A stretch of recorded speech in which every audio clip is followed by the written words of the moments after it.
They left her in the snow to die, but the wolf she saved turned out to be the most dangerous man alive.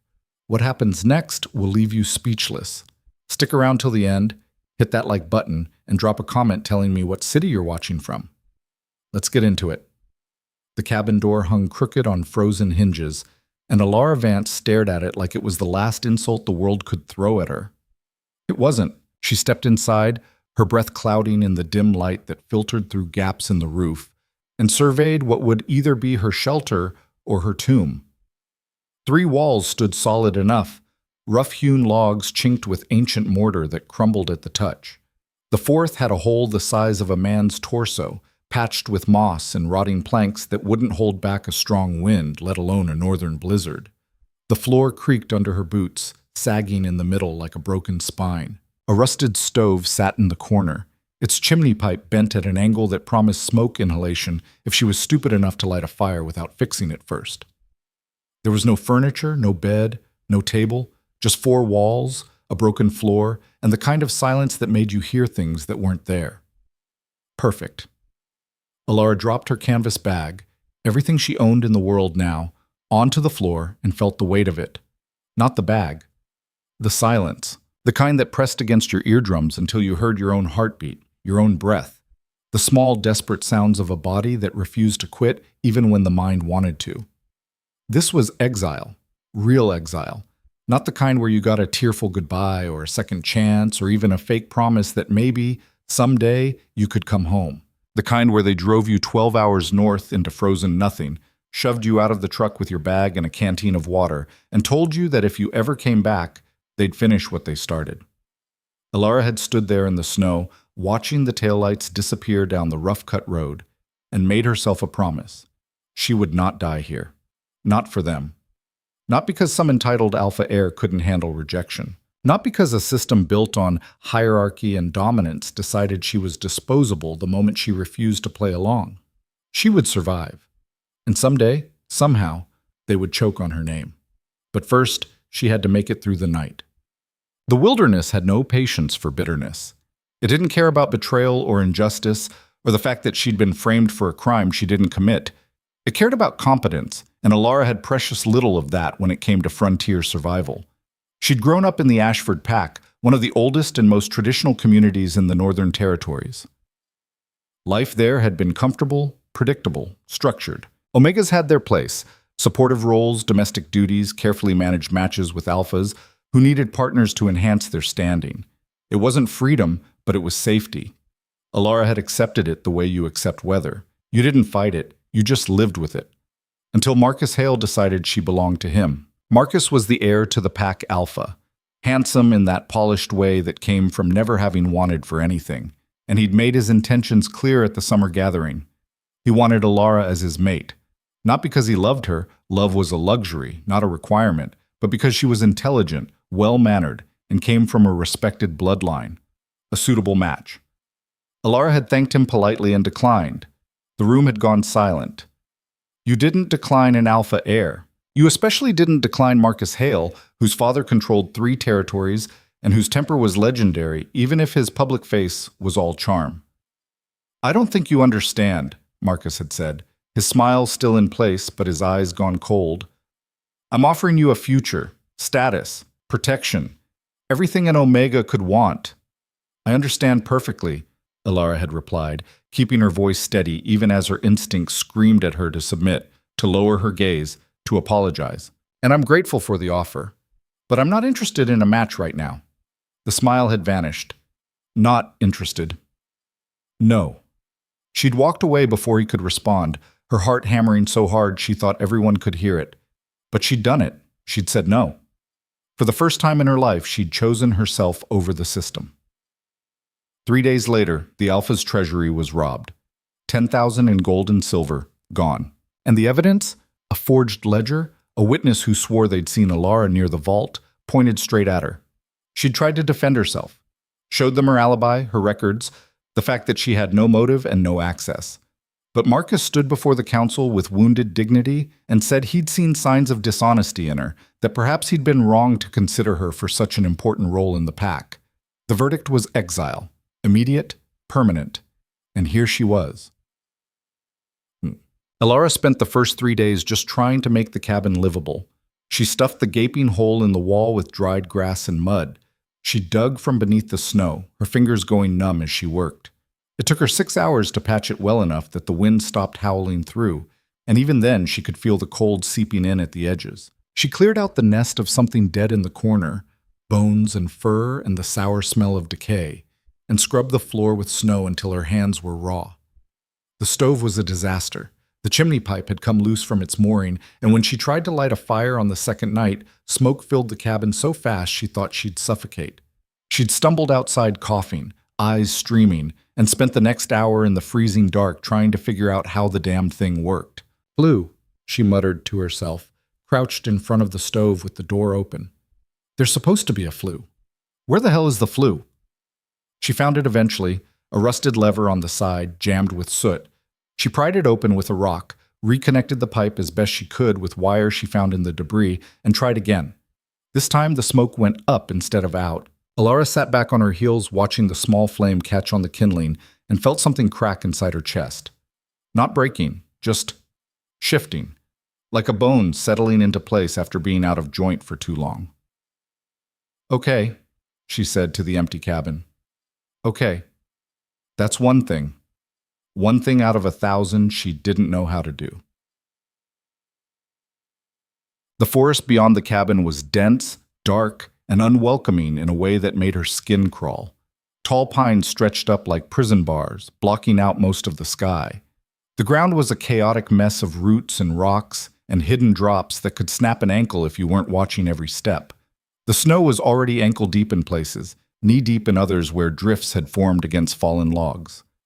Elara wasn't used to careful. She was used to tile floors and warm hallways, and a life where the worst danger was a social snub or a disapproving look from an elder. Now the worst danger was literally everything. She learned fast because she had to.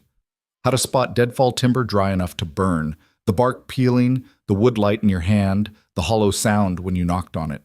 How to use the dull hatchet she'd found under the cabin to split wood without taking off her own foot. How to read the sky for weather, because out here, weather wasn't an inconvenience that meant you grabbed an umbrella.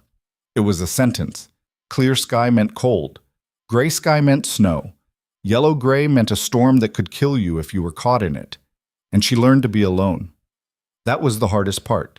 Not the cold, not the hunger, not the aching muscles or the splinters embedded in her palms, or the nights when the wind screamed through the trees like something dying. It was the silence inside her own head, the absence of voices, of presence, of pack.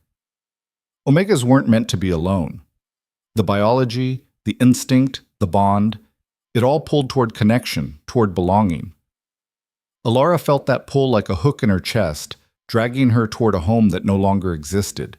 She'd wake in the night gasping, reaching for warmth that wasn't there, the phantom sensation of pack bond so strong she could almost feel it before reality crashed back in. The emptiness would swallow her whole in those moments. She'd curl up on the floor near the stove, wrapped in both thin blankets she'd been allowed to bring, and try to remember how to breathe through the crushing weight of isolation. But she didn't break. She got up. Every morning. Even the ones where it felt impossible. She fed the fire. She boiled snow for water in the dented pot she'd found hanging from a nail. She chewed on the dried meat and stale bread she'd rationed down to threads. She checked the snares she'd set using techniques her grandfather had taught her once, back when she was 10 and he'd taken her camping in the woods behind the pack house. "You set them where the trails cross," he'd said, his weathered hands guiding hers as she bent the sapling. "Where the rabbits run without thinking. They're creatures of habit, little one. They don't change their paths just because danger might be waiting." Elara had thought about that a lot lately. About paths and habits, and the moment you decide to step off the trail, everyone expects you to follow. The first snare came up empty. So did the second and the third. For 3 weeks, she caught nothing. The meat ran out, the bread went moldy. She was down to boiling pine needles for tea and trying to convince herself that the gnawing pain in her stomach was just temporary, that her body would adjust, that she wouldn't actually starve. Then, on day 22, she found a rabbit in the fourth snare. It was scrawny, half-starved itself, probably old or sick, or it wouldn't have been caught by her amateur setup. But it was food, real food. Elara's hands shook as she reset the snare and carried the rabbit back to the cabin. She'd cleaned fish before, helped in the pack kitchens during festivals, but she'd never dressed game, never taken something from alive to dead to edible. She did it anyway. It was messy. She cut herself twice. The smell made her gag, but she worked through it with grim determination, skinning and gutting the animal the way she half remembered from watching the hunters back home. When she finally had it cleaned and spitted over the fire, she sat back with blood under her fingernails and tears streaming down her face. Not from sadness, from relief. From the primal, vicious satisfaction of knowing she'd done it. She'd fed herself. No one had helped her. No one had saved her. She'd survived on her own terms. The meat was gamey and tough, and the best thing she'd ever tasted. That night, she slept without nightmares. Winter came early and hit like a fist to the chest. The temperature dropped so fast that Alara woke one morning to find the water bucket frozen solid. The surface cracked in a starburst pattern that looked almost beautiful in the weak dawn light. Her breath fogged so thick she could barely see across the cabin. The fire had burned down to embers during the night, and the cold had crept in like something alive, settling into her bones. She fed the fire with shaking hands, blowing on the coals until they caught, and huddled close enough that the heat made her skin prickle painfully. The wind outside had picked up, constant and vicious, and when she cracked the door to check the weather, snow blasted into the cabin in horizontal sheets. She slammed it shut and made a decision. She wasn't going out today, but she couldn't stay in forever. The snares needed checking. The firewood was running low. The cache of meat she'd started building, 3 more rabbits and 1 scraggly grouse, was hanging in a tree 50 yards from the cabin because storing it inside meant risking attracting predators. So she bundled up in every layer she owned, wrapped cloth around her face until only her eyes showed, and forced herself back out into the white hell. The world had transformed overnight. The forest was gone, replaced by a shifting wall of snow that made it impossible to see more than a few feet. The wind cut through her clothes like they were paper. Her tracks from yesterday had vanished completely. Alara tied a rope from the cabin door to the nearest tree, a trick her grandfather had mentioned once, something about never losing your way home, and followed her marked trail to the snares. The bright red cloth strips she'd tied to branches were barely visible in the whiteout, snapping in the wind like desperate flags. The first 3 snares were buried, empty. The 4th had caught something, but a fox or a hawk had gotten there first. Just bones and frozen blood. She was resetting it with numb fingers when she heard the sound. A crack, sharp and wrong, like a tree branch breaking under too much weight. Alara looked up, squinting into the snow, and saw the shadow moving through the trees. Too big to be a fox. Too low to be a deer. Her heart kicked into high gear. She grabbed her hatchet. She'd started carrying it everywhere after she'd seen wolf prints near the cabin, and back toward the marked trail. The shadow shifted, closer. Then a voice cut through the wind, human, male, angry. "Told you this was a waste of time. There's nothing out here but... Shut up and keep looking. The tracks led this way." Alara's blood turned to ice. They weren't supposed to be here. No one was supposed to be here. That was the point of exile. You were removed, erased, forgotten. Unless someone wanted to make sure you stayed erased. She didn't wait to find out. She ran. The rope saved her life. She followed it hand over hand through the blinding snow, moving as fast as she dared on the treacherous ground. Behind her, she heard shouts. Confusion. They'd found her trail. Alara hit the cabin at a dead sprint, slammed inside, and shoved the door shut. There was no lock. Nothing to barricade it with except her own weight and the flimsy hook-and-eye latch that wouldn't stop a determined child, let alone grown men. She looked around wildly for options. The window, no, too small, and it didn't open anyway. The hole she'd patched in the wall, maybe she could tear it open, slip through. The voices were getting closer. "Saw smoke yesterday. I'm telling you, someone's here. If it's that Omega bitch, Marcus wants proof. Permanent proof." Oh God, they'd been sent. Marcus hadn't just exiled her. He'd sent people to finish the job, to make sure she couldn't ever come back and tell her side of the story. Alara grabbed the hatchet and pressed herself against the wall beside the door, her mind racing. She couldn't fight them. Even if there were only 2, they'd be trained, stronger, expecting her to be weak and scared, which she was. But she was also cornered, and cornered things bite. The footsteps stopped right outside. A pause, then a knock, almost polite. "Anyone home?" Alara didn't breathe. Another pause. Then the voice again, lower now, talking to someone else. "Check the perimeter. See if there's another way out." Footsteps crunching away through snow. Alara's grip on the hatchet tightened. If they came through that door, she'd go for the knees. Disable. Run. Don't think about what comes after. And then something else moved outside, something fast. A shout, cut off abruptly. A growl, deep, vicious, not human. "What the? Get it off!" Screaming, real screaming, the kind that said something had gone very, very wrong. Alara heard the second man yelling, the sound of a weapon being drawn, more growling, snarling, and then a horrible wet noise that she felt in her stomach. Then silence. She stood frozen, hatchet raised, listening to her own ragged breathing. After what felt like hours but was probably only minutes, she heard retreating footsteps, running, crashing through the underbrush. Then an engine starting in the distance, revving hard, fading away. Gone. Alara waited another 10 minutes before she cracked the door open. The snow had let up slightly. She could see maybe 20 feet now, and what she saw made her stop breathing. Blood. A lot of it. Dark against the white snow, leading away from the cabin in a drag pattern. Torn fabric caught on a branch, and prints, wolf prints, huge ones. Far bigger than any wolf she'd ever seen. But there was no body, no sign of what had made those sounds, just blood and tracks leading into the forest. Alara closed the door, slid down to the floor, and started shaking so hard her teeth rattled. Something had saved her. Something.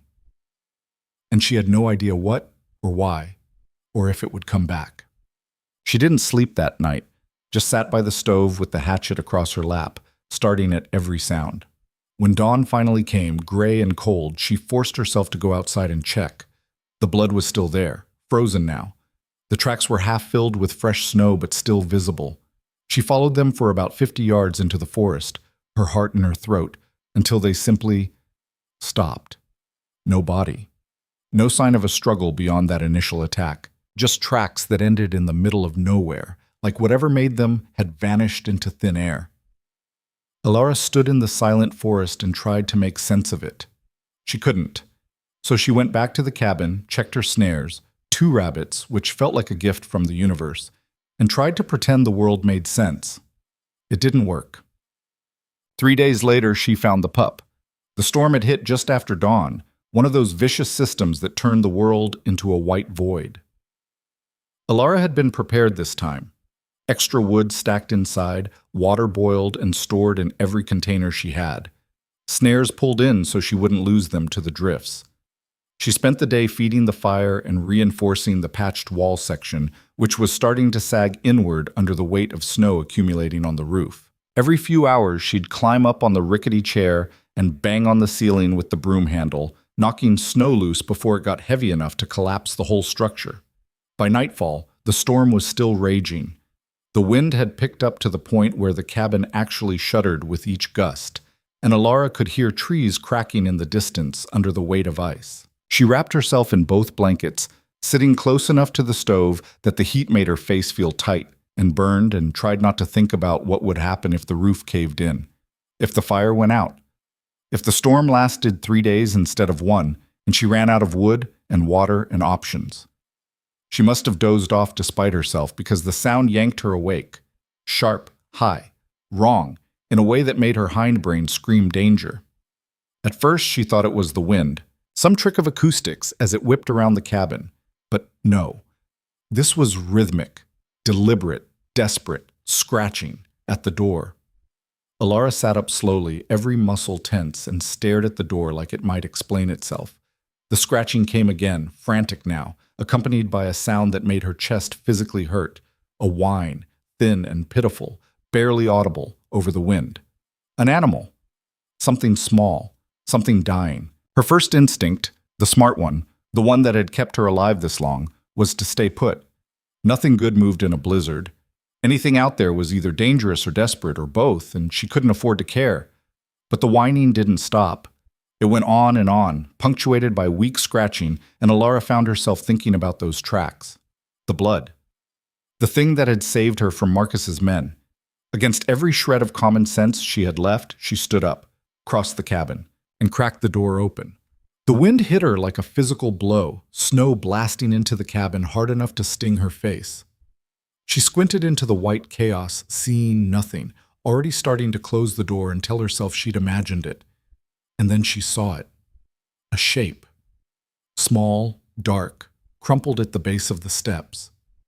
Alara's breath caught. It was a wolf. A pup, maybe 3 or 4 months old, half buried in the snow that had drifted against the cabin. Its fur was matted with ice and blood, its body trembling so violently she could see it even through the storm. One of its back legs was bent at an angle that made her stomach turn, and there was blood, dark and freezing, spreading in the snow beneath it. It looked up at her with eyes that should have been wild, feral, dangerous.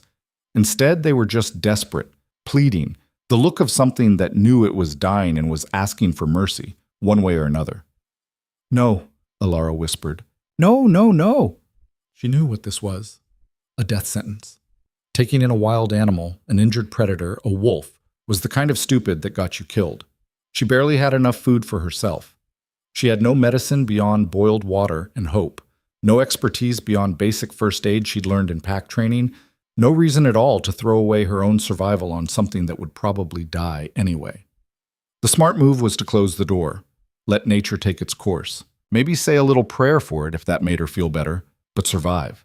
That was the priority. That was what mattered.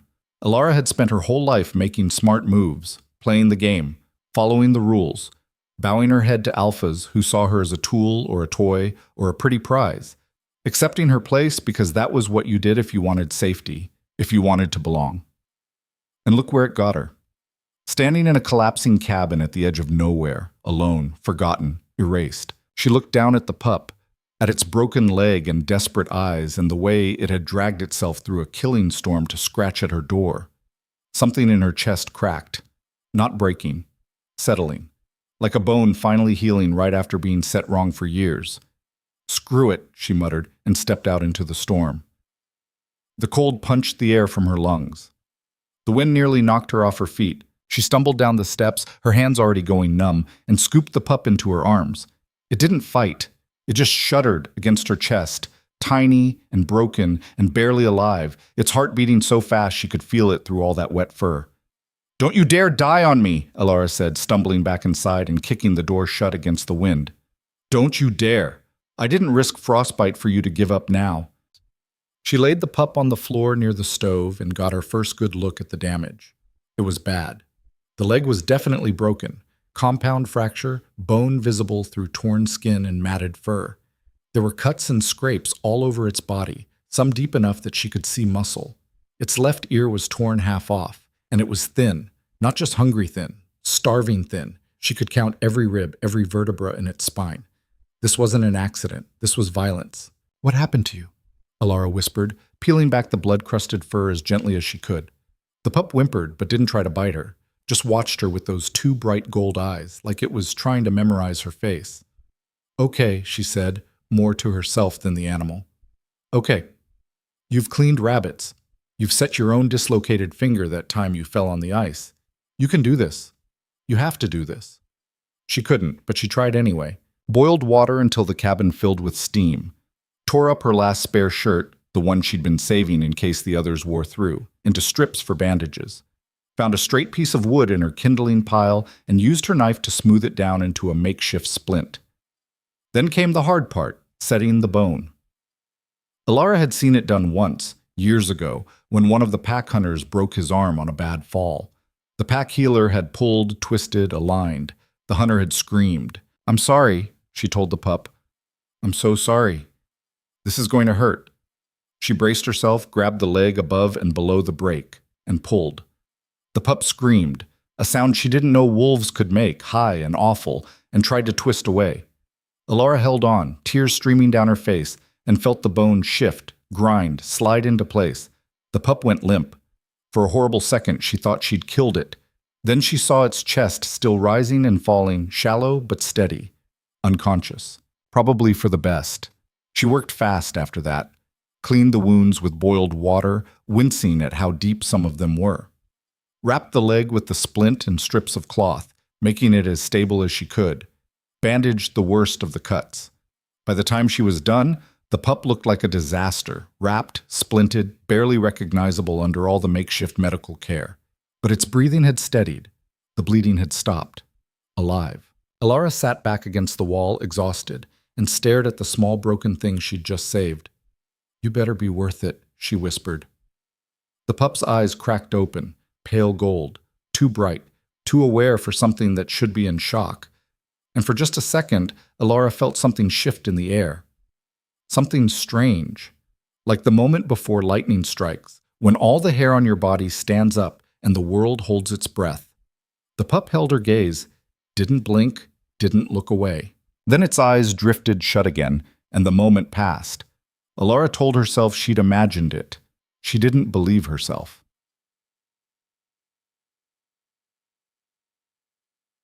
The storm lasted 2.5 days. Alara spent them keeping the pup alive through sheer stubbornness. She rationed her food down to almost nothing, feeding the pup tiny pieces of dried meat softened in warm water. At first it wouldn't eat, just lay there shaking, but she forced it, prying open its jaws and putting food on its tongue until survival instinct kicked in, and it started chewing on its own. She kept it close to the fire, wrapped in her good blanket, and checked the splint every few hours to make sure it hadn't shifted. Changed the bandages when blood seeped through, dripped water into its mouth when it was too weak to lift its head. The pup, she started calling it Rook on the second day because it was dark and stubborn and refused to die even when dying seemed easier, was a terrible patient. It snapped at her when she touched the leg. It growled when she got too close to its food, even though the food was hers and she was the only reason it was eating at all. Once, when she was changing a bandage, it actually bit her. Not hard enough to break skin, but hard enough to make a point. "You're welcome," Alara had said dryly, sucking on her finger. "Really, my pleasure." But Rook also watched her, constantly. Those gold eyes tracking her every movement across the cabin, following her when she got up to feed the fire, or check the storm, or dig through her rapidly dwindling supplies. It watched her like it was memorizing her, learning her. "You're not normal, are you?" Alara muttered on the third night, watching Rook devour a piece of rabbit like it hadn't eaten in weeks. Which, honestly, it probably hadn't. Rook paused mid-chew and stared at her. Alara stared back. "Yeah, that's what I thought." But she didn't throw it out. Didn't regret the choice, even when her own stomach cramped with hunger because she'd given Rook the last of the meat. She couldn't explain why. Maybe because saving it was the first thing she'd done since the exile that felt like a choice instead of survival. Maybe because it reminded her of herself, abandoned, broken, clinging to life out of sheer spite. Or maybe because, for the first time in 2 months, she wasn't completely alone. There was another heartbeat in the cabin, another living thing that depended on her, that saw her, that existed in her orbit. It shouldn't have mattered. It did. Rook healed impossibly fast. The leg should have taken weeks to even start knitting. Instead, within 10 days, the pup was putting weight on it. Tentative at first, hobbling around the cabin with the splint still on, but moving.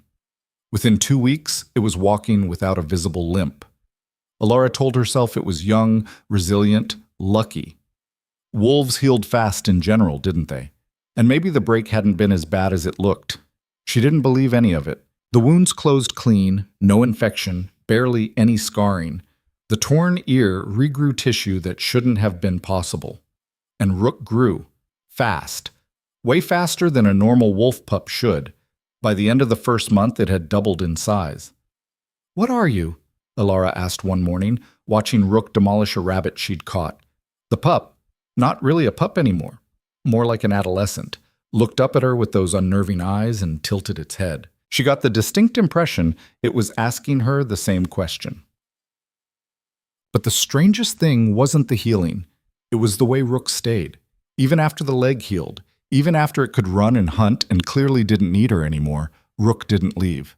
It followed her on snare checks, moving through the snow with an eerie silence that made her skin prickle. It slept by the stove at night, close enough that she could reach out and touch it if she wanted. And when she talked, because she still talked to herself, to the silence, to the cold, Rook listened, head cocked, ears pricked, eyes focused on her face like it was parsing meaning from the words. She started talking to it instead of to herself. "Caught 2 rabbits today," she'd say, skinning them by the fire while Rook watched. "Which means we eat well tonight. You hear that? We. That's you and me. We're a we now." Rook would huff, this breathy sound that wasn't quite a bark, and Alara would swear it understood. She told it about the pack, about Marcus, about the trial that wasn't really a trial, and the exile that was supposed to be a death sentence. "They thought I'd die," she said one night, feeding Rook pieces of roasted grouse. "Probably took bets on how long I'd last. A week? 2? No way that soft omega survives a northern winter." Rook growled, low in its chest. "Yeah, I don't like them either," Alara agreed. "But you know what? I'm not dead. I'm here. I'm surviving. And every day I wake up is another day I prove them wrong." Rook bumped its head against her knee, a gesture that was almost affectionate, and Alara felt something in her chest warm. Winter deepened. The days blurred together into a routine that was hard but no longer impossible. Check snares, gather wood, melt snow, cook, eat, sleep, survive. And slowly, impossibly, Alara stopped feeling like she was just surviving. She was living. She was free. Then on a clear morning in late winter, the forest went silent. Alara was outside chopping wood when she noticed it. The total absence of sound. No birds calling, no wind sighing through the pines, no small rustling of creatures in the underbrush going about their business. Just nothing. The kind of nothing that meant predator. Something big enough that everything else had fled or hidden. She straightened slowly, hatchet in hand, and scanned the tree line. Rook stood at the edge of the clearing, hackles raised in a ridge down its spine, staring into the forest. It was fully grown now. Massive, actually, way bigger than any wolf she'd ever seen. Standing almost waist-high, built like something designed to take down prey 3 times its size. "Rook?" Alara called softly. "What is it?" Rook growled. Low, steady, dangerous. The sound of something preparing for violence. And then Alara heard it. Engines. Multiple engines, heavy and powerful, growing louder by the second. Her heart stopped. No one came out here. No one. That was the point. This was exile, banishment, the edge of the map where unwanted things were left to rot and be forgotten. But the sound was unmistakable. Vehicles, plural, moving fast through terrain that should have been impossible to navigate, coming straight for her. Alara dropped the hatchet and ran for the cabin, Rook at her heels. She slammed the door shut and pressed her back against it, mind racing. They found me. Again. Marcus sent more people, better people, people who wouldn't be scared off by... Her eyes went to Rook, who was pacing the small cabin like a caged animal, teeth bared, ears flat against its skull. "Oh. Oh no, they're not here for me." The engines grew louder, closer, then stopped. The silence that followed was worse than any sound. Alara's breath came in short, sharp gasps. She looked down at Rook, whose entire body was vibrating with tension, and felt dread settle in her stomach like ice. "Stay quiet," she whispered. "Please, just stay." A voice cut through the air, cold, commanding, absolutely certain of itself. "We know you're in there." Not me, Alara realized. Him. The door exploded inward. The door didn't just open. It detonated off its hinges, slamming into the cabin wall hard enough to crack the wood. Snow and freezing air blasted inside, and with them came armed men in black tactical gear, moving like they'd done this 1,000 times before. Alara stumbled backward, her spine hitting the far wall. Rook lunged forward with a snarl that shook the entire cabin, teeth bared, ready to rip into the first person who came close. "Stand down!" The command came from a woman who stepped through the ruined doorway like she owned the place. Tall, built like a fighter, with a scar running from her temple to her jaw. She had a rifle slung across her back and her hand resting casually on a sidearm. "We're not here for the girl." "Like hell you're not," Alara shot back, surprised her voice worked at all.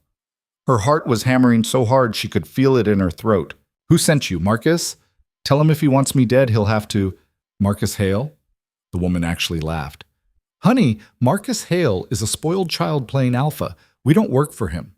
Rook growled again, deeper this time, and took a step forward. The men behind the woman raised their weapons instantly, red laser sights painting Rook's chest. Don't. The woman's voice went cold.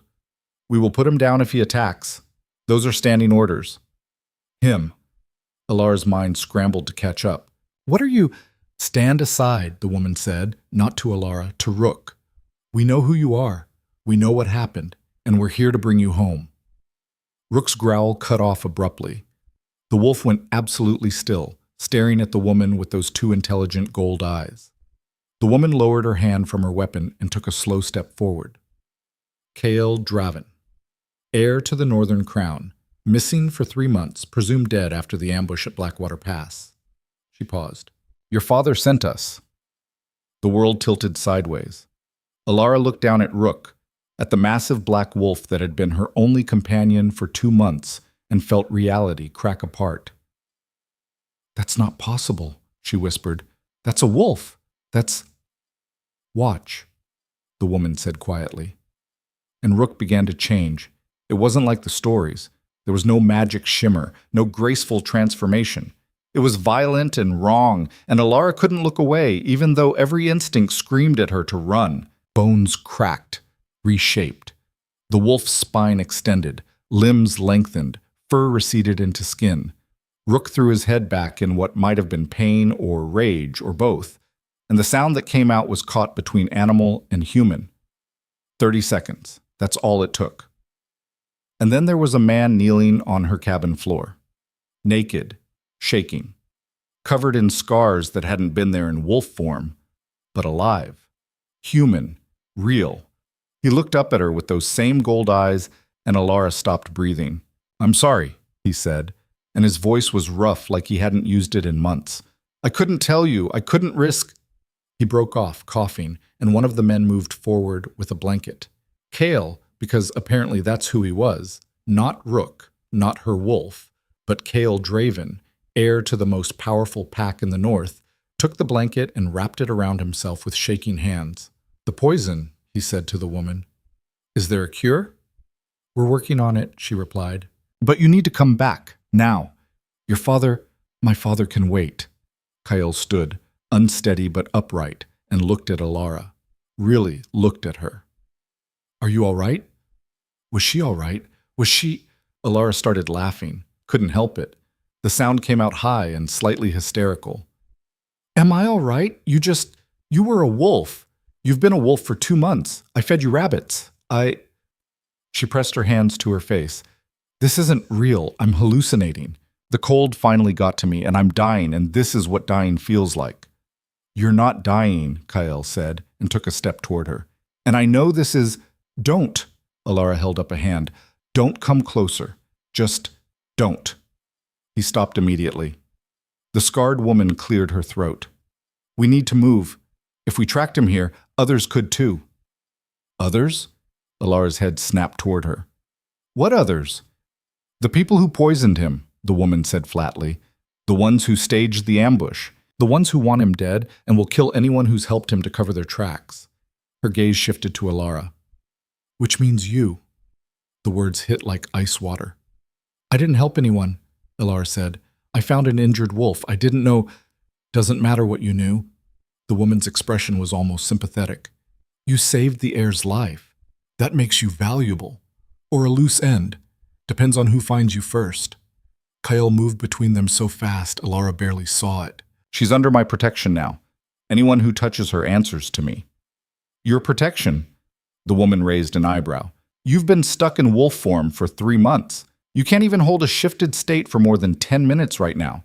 What protection can you offer? Kale's jaw tightened. Then we bring her with us. Absolutely not, Alara said immediately. I'm not going anywhere with... She gestured at all of them. Any of this. You want to leave? Leave. But I'm staying here. Here? Kale turned to stare at her like she'd lost her mind. In a collapsing cabin with no supplies in the middle of nowhere? It's my collapsing cabin. My nowhere. And I've been doing just fine without... Fine? His voice rose. You're half-starved. You have frostbite scars on your hands. The patching on that wall wouldn't stop a heavy rain, let alone another blizzard. He took a breath, visibly forcing himself to calm down. You won't survive another month out here. You know it. I know it. And if my enemies find this place before we secure it, you won't survive another week. He's right, the scarred woman said. You've got two choices. Come with us and live. Stay here and die. Decide now. Alara looked around the cabin. At the walls she'd patched with her own hands, the floor she'd scrubbed, the stove she'd learned to operate through trial and error. This place had been a prison at first, then a shelter, then something close to home. But it was still a death trap, and she wasn't ready to die. Fine, she said through gritted teeth. But I want answers, real ones. Not whatever political dance you people usually do. Kael nodded. You'll get them, I promise. The woman snorted. Let's see if we survive the trip first. Grab what you need. We leave in 5 minutes. Alara had everything she owned packed in under 3. The canvas bag, the blanket, the knife, a handful of dried meat. That was it. That was all she'd managed to accumulate in 3 months of survival. She looked back at the cabin as they led her outside into the snow and felt something twist in her chest. Grief, maybe, or relief. She couldn't tell anymore. 5 vehicles sat in a semicircle around the clearing, black SUVs with tinted windows and enough armor plating that they looked military. Men and women in tactical gear moved with practiced efficiency, securing the perimeter, checking equipment. This wasn't a rescue party, this was an extraction team. In the middle vehicle, the scarred woman said, you'll ride with Kael and me. Lucky me, Alara muttered, but she climbed in. The interior was warm. Actual heat pumping through vents, leather seats, enough space that 3 people could sit comfortably. After months in a freezing cabin, it felt obscene. Kael got in beside her, now dressed in clothes that someone had brought. Black cargo pants, thermal shirt, heavy jacket. He looked almost normal except for the way he held himself. Tense, ready to move, like the human skin was a costume that didn't quite fit. The woman took the front passenger seat and signaled the driver. The convoy started moving, navigating the rough terrain with surprising ease. For the first few minutes, nobody spoke. Then Alara said, So, poisoned. Kael looked at her. Yes, the kind of poison that turns you into a wolf and keeps you that way. Wolfsbane derivative, modified. It locks you in shifted form and suppresses higher cognitive function. You're basically a wolf mentally and physically. Can't shift back, can't communicate, can't reason your way out. His voice was flat, clinical. It's designed for assassination. You either die from the poison itself, or you die because you're trapped as an animal in a world that will hunt you down. But you didn't die. No. He met her eyes. Because you found me. The weight of that statement settled over the vehicle. How did you even get here? Alara asked. To my cabin, specifically. Luck, instinct, I don't know. Kael ran a hand through his hair, dark, shaggy, longer than was probably normal for an alpha heir. I remember the ambush, getting hit with the poison, shifting and not being able to shift back. After that, it's pieces. Running, pain, cold. I knew I had to get away from them, from the packlands, anywhere they might look. And you ended up at the edge of exile territory. Apparently, the scarred woman spoke without turning around. The cabin is outside our normal patrol range. If you hadn't saved him, we never would have found him in time. In time for what? Alara asked. The succession, Kael said quietly. My father is dying. Cancer. He has maybe 6 months left. Without an heir present and confirmed, the pack goes to council vote, which means the people who tried to kill me get another chance to take control. Who? We don't know yet, the woman said. That's the problem. The attack was too coordinated. Inside knowledge. Someone high up in the pack structure. Alara processed that. So you're going back into a situation where someone wants you dead, you don't know who, and you're still recovering from poison that could kill you anyway. That's about right, Kael agreed. And you're bringing me into this because you saved my life, he said simply. And because if they know you exist, they'll use you to get to me. The only way to keep you safe is to keep you close. I don't need your protection. Yes, Kael said, and his voice went hard. You do. You just don't know what you're up against yet. Before Alara could respond, the driver spoke up. Contact. 2 vehicles. Coming in fast from the west. The scarred woman swore and grabbed the radio. Formation Delta. Do not engage unless fired upon. Priority is getting the air out. What's happening? Alara demanded. We're about to find out if they followed us, Kale said, and his eyes shifted, just for a second, to that bright gold that meant wolf. The vehicles accelerated. Alara grabbed the door handle as they bounced over rough terrain, snow spraying up from the tires. Through the rear window, she could see the 2 vehicles closing in, black, like theirs, moving with the same practiced precision. They're not shooting, the driver said. Yet, the scarred woman corrected. They want him alive if possible, dead if necessary. A voice crackled over the radio. Unfamiliar. Male. Commanding. Stand down and surrender the air. This doesn't have to get messy. The woman picked up the radio. This is Commander Lyra Voss, Northern Guard. You're ordered to stand down and identify yourselves. We're the people who actually care about the pack's future, the voice replied. Unlike you, dragging a poisoned, weakened heir back to embarrass himself in front of the council. Kale grabbed the radio from Lyra. This is Kyle Draven, and I'm not that weakened. A pause on the other end. Then, prove it. What happened next happened fast. Kyle shoved the door open while the vehicle was still moving, grabbed Alara around the waist, and jumped. They hit the snow hard, rolling, and Alara felt something in her shoulder wrench painfully. Before she could scream, Kyle was pulling her up, dragging her behind a cluster of rocks as gunfire erupted. Not at them. At the vehicles, warning shots, kicking up snow and sparking off armor plating. Stay down, Kyle ordered, and then he was moving. Alara watched, couldn't help watching, as he ran toward the attacking vehicles with nothing but his bare hands and whatever remained of his wolf strength. It should have been suicide. Instead, it was brutal. He moved faster than anything human should move, closing the distance before they could adjust their aim, hit the first vehicle hard enough to rock it on its suspension, ripped the door off, actually ripped it off the hinges, and dragged the driver out. The man went down hard, didn't get back up. The second vehicle tried to reverse. Kale jumped onto the hood, his hands shifting mid-leap into something between human and clawed, and punched through the windshield. The vehicle swerved, hit a tree, and stopped. Silence. Kyle slid off the hood, his hands shifting back to human, and looked at the wreckage. 4 men stumbled out of the vehicles, hands raised, weapons dropped. Tell whoever sent you, Kyle said, his voice carrying across the clearing, that I'm coming home. And when I find out who's behind this, they're going to wish they'd finished the job. He walked back to where Alara was still crouched behind the rocks, breathing hard, bleeding from a cut on his forehead.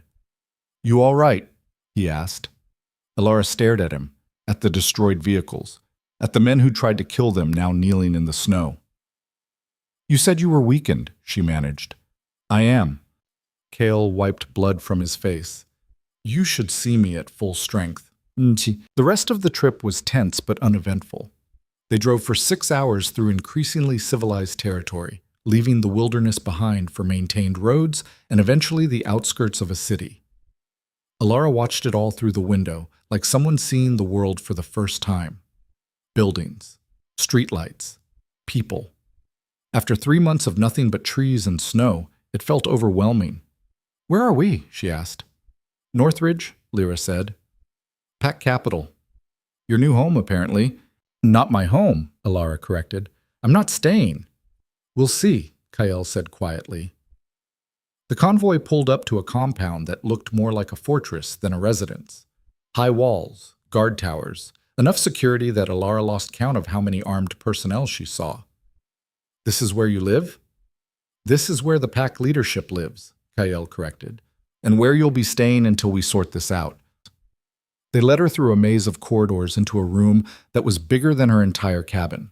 Actual furniture, a real bed, a bathroom with running water. Alara stood in the middle of it and felt completely out of place. Get some rest, Lyra said from the doorway. Food will be brought up. There are clothes in the closet. We'll brief you tomorrow on security protocols. Security protocols? You're connected to the air now, Lyra said flatly. That makes you a target. Act accordingly. She left before Alara could respond. Kyle lingered in the doorway. I know this is a lot. A lot, Alara laughed, brittle and sharp.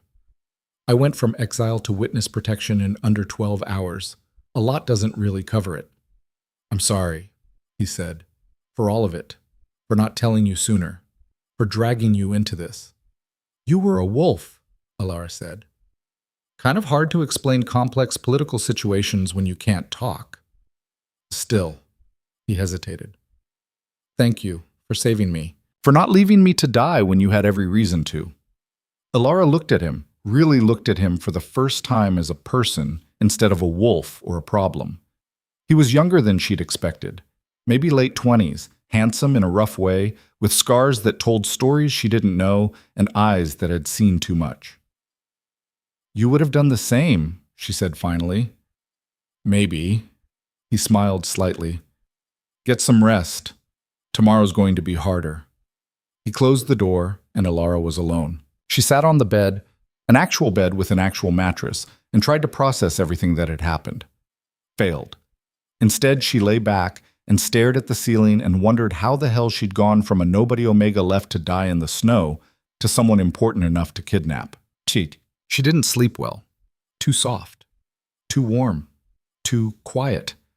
Every time she closed her eyes, she saw the cabin, heard the wind, felt Rook's Kale's weight against her side. By dawn, she gave up and took a shower that felt like a religious experience after months of melting snow for washing water. Someone had left clothes, nice clothes, soft sweaters and pants that actually fit. Alara dressed and was trying to figure out what to do next when there was a knock at the door. Come in, she called. Lyra entered, looking like she'd been up for hours. The council wants to see you. Why? Because you're a witness.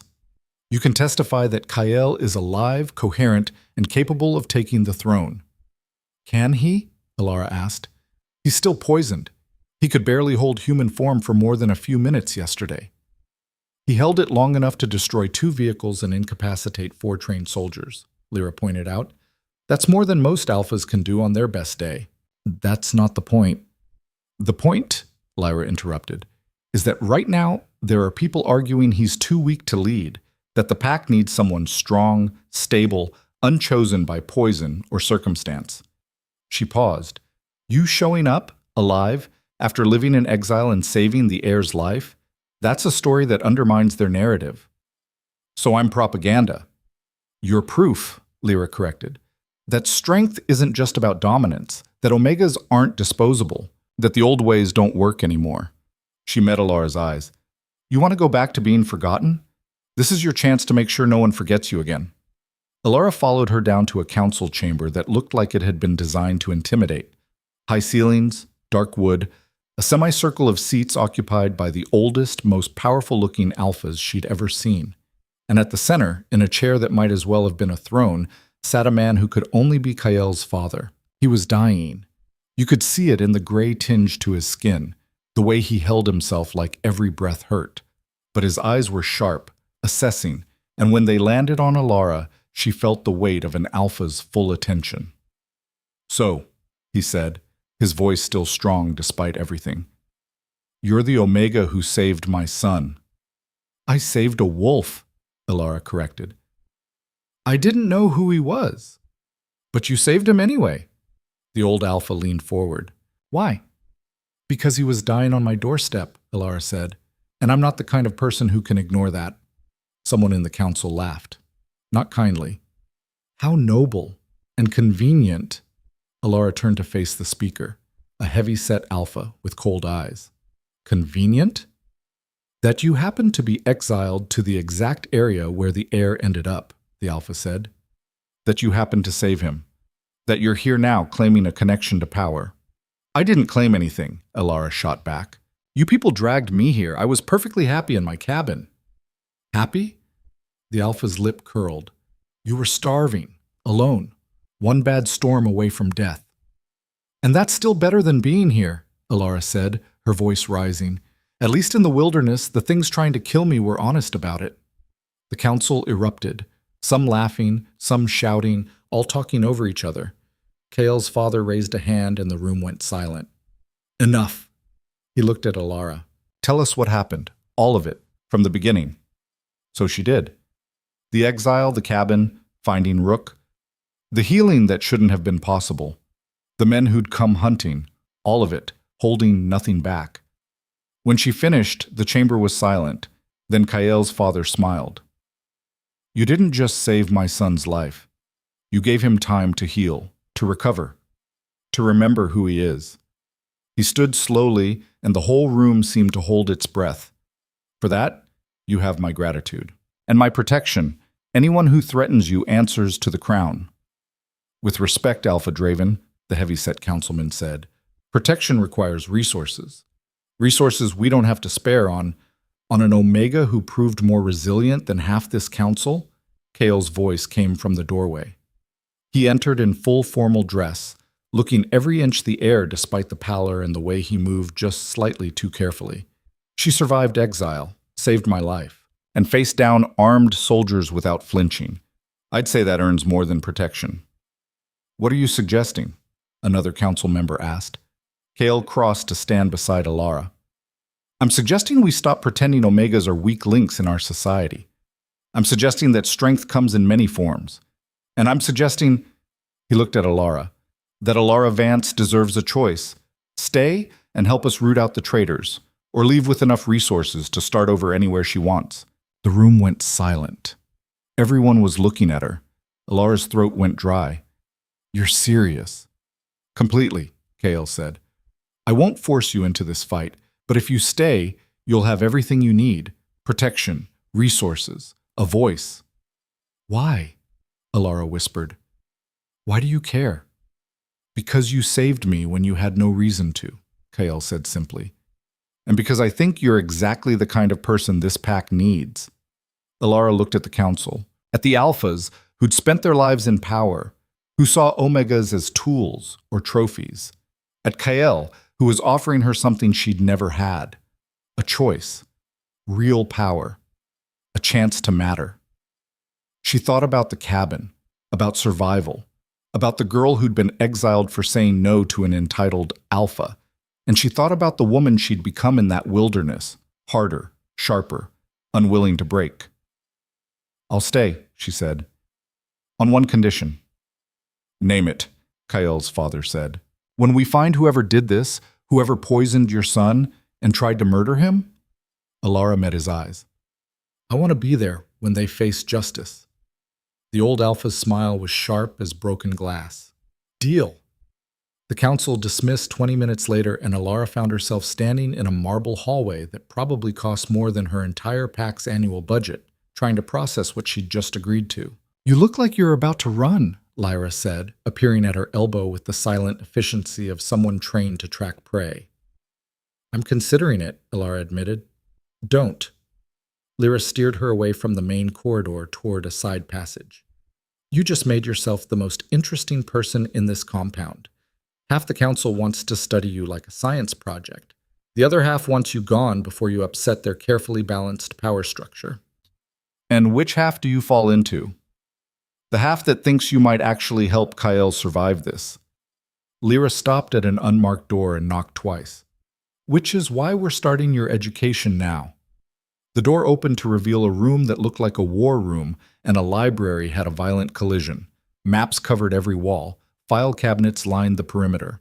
A massive table dominated the center, covered in photographs, documents, and what looked like surveillance equipment.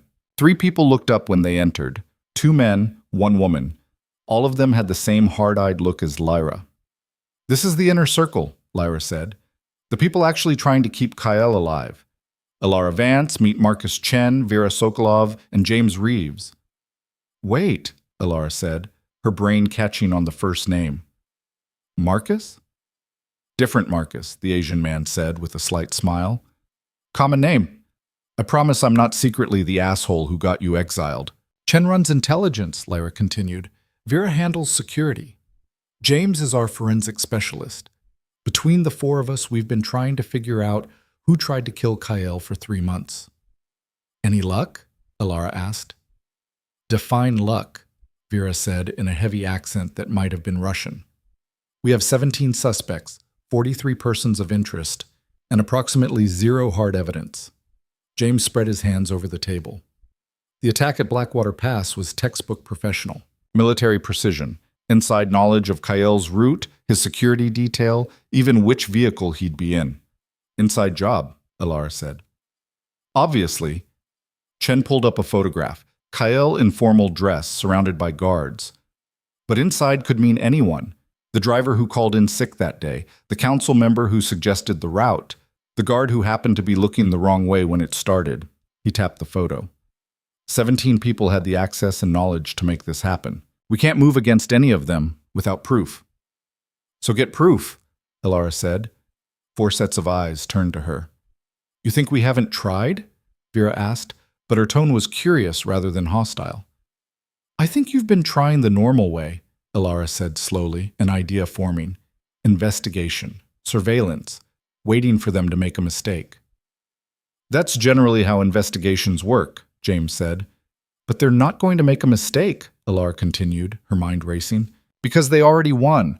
They think Kyle is dead or permanently damaged. They're consolidating power, not getting sloppy. So? Lyra prompted. So you need to make them panic, Alara said. Give them something they can't ignore, something that threatens everything they've built. Chen leaned forward. Like what? Like me. The room went very quiet. Explain, Lyra said. Alara moved to the table, looking at the photographs. I'm the proof Kyle survived. The living witness that he's not some broken, weakened heir. Right now, I'm just an Omega nobody who happened to be in the right place. She met Lyra's eyes. But what if I wasn't? What if I knew something? What if I saw something during those months in the wilderness that could identify them? Did you? Vera asked sharply. No, Alara admitted. But they don't know that.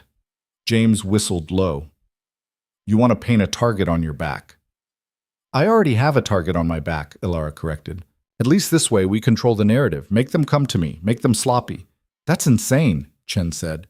But he was smiling slightly. Dangerous. Likely to get you killed. Better than sitting around waiting for them to kill me quietly, Alara shot back. Lyra crossed her arms. Kyle would never approve this. Then don't tell him, Alara said. Not until we have something concrete. The 4 of them exchanged looks, some kind of silent communication happening that Alara couldn't read. Finally, Lyra said, If we do this, and that's a massive if, you follow our rules, our security protocols. You don't improvise. You don't take risks we haven't cleared. Understood? Understood. Liar, Lyra said, but there was something like respect in her voice. All right, let's make you dangerous. The next 3 days were a crash course in pack politics, security procedures, and how to survive in a world where every smile might hide a knife. Chen taught her about the council members, their histories, their alliances, their weaknesses. Alpha Constantine, he said, pointing to a photograph of the heavy-set man who challenged Alara in the council chamber. Military background, controls the Eastern Territories, very traditional, very opposed to Kyle's more progressive policies. Suspicious? Alara asked. Everyone's suspicious, Chen replied, but Constantine is the type who'd challenge Kyle openly, not through poison. He values honor too much for assassination. They went through all 17 suspects. By the end of day 1, Alara's head was spinning with names, faces, and the tangled web of pack hierarchy. Vera trained her in what she called situational awareness, how to scan a room, how to identify exits, how to move in a crowd without being trapped. You're small, Vera said bluntly. Omega biology means you're not going to win a physical fight against an alpha. So you don't fight, you think. You move. You survive. She demonstrated a technique for breaking a wrist grab. And if all else fails, you go for the eyes. Alpha healing is good, but it's not instant. James taught her about poisons. Wolfsbane derivative is complex, he explained, showing her chemical structures she didn't fully understand. It requires specific knowledge to create. University-level chemistry at minimum, plus access to controlled substances.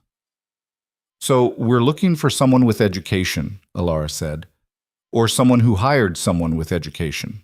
James pulled up another file. We've been tracking purchases of the base components. 3 potential suppliers in the Northern Territories. All of them have sold to legitimate research facilities, medical centers, and 1 private buyer we haven't identified yet. Can you trace the private buyer?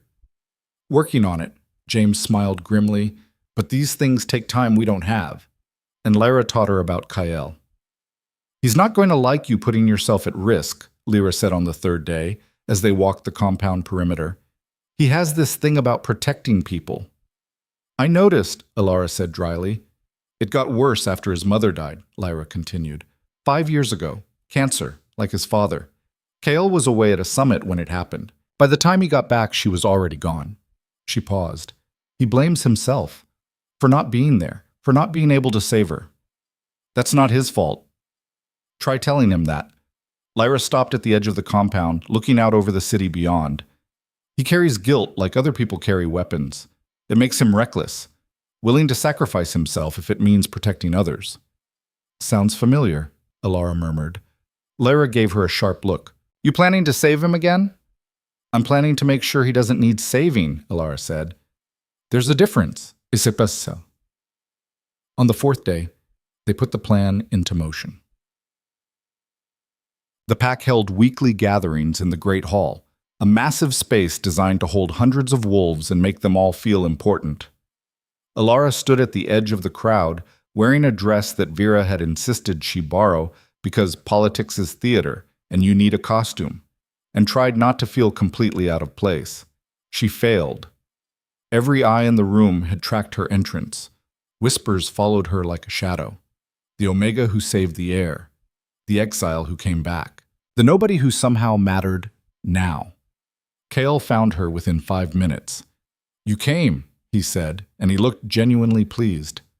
Lyra said it would be politically advantageous, Alara replied. Lyra says a lot of things. Kael offered his arm. Walk with me. They moved through the crowd, and Alara felt the weight of attention like a physical thing. Alphas nodding to Kael, Betas stepping aside, Omegas watching her with expressions she couldn't quite read. Curiosity, envy, something harder. How are you settling in? Kael asked. Your team has been very thorough, Alara said carefully. I know more about pack politics now than I ever wanted to. That bad? Worse. She glanced at him. How are you? Actually, Kael was quiet for a moment.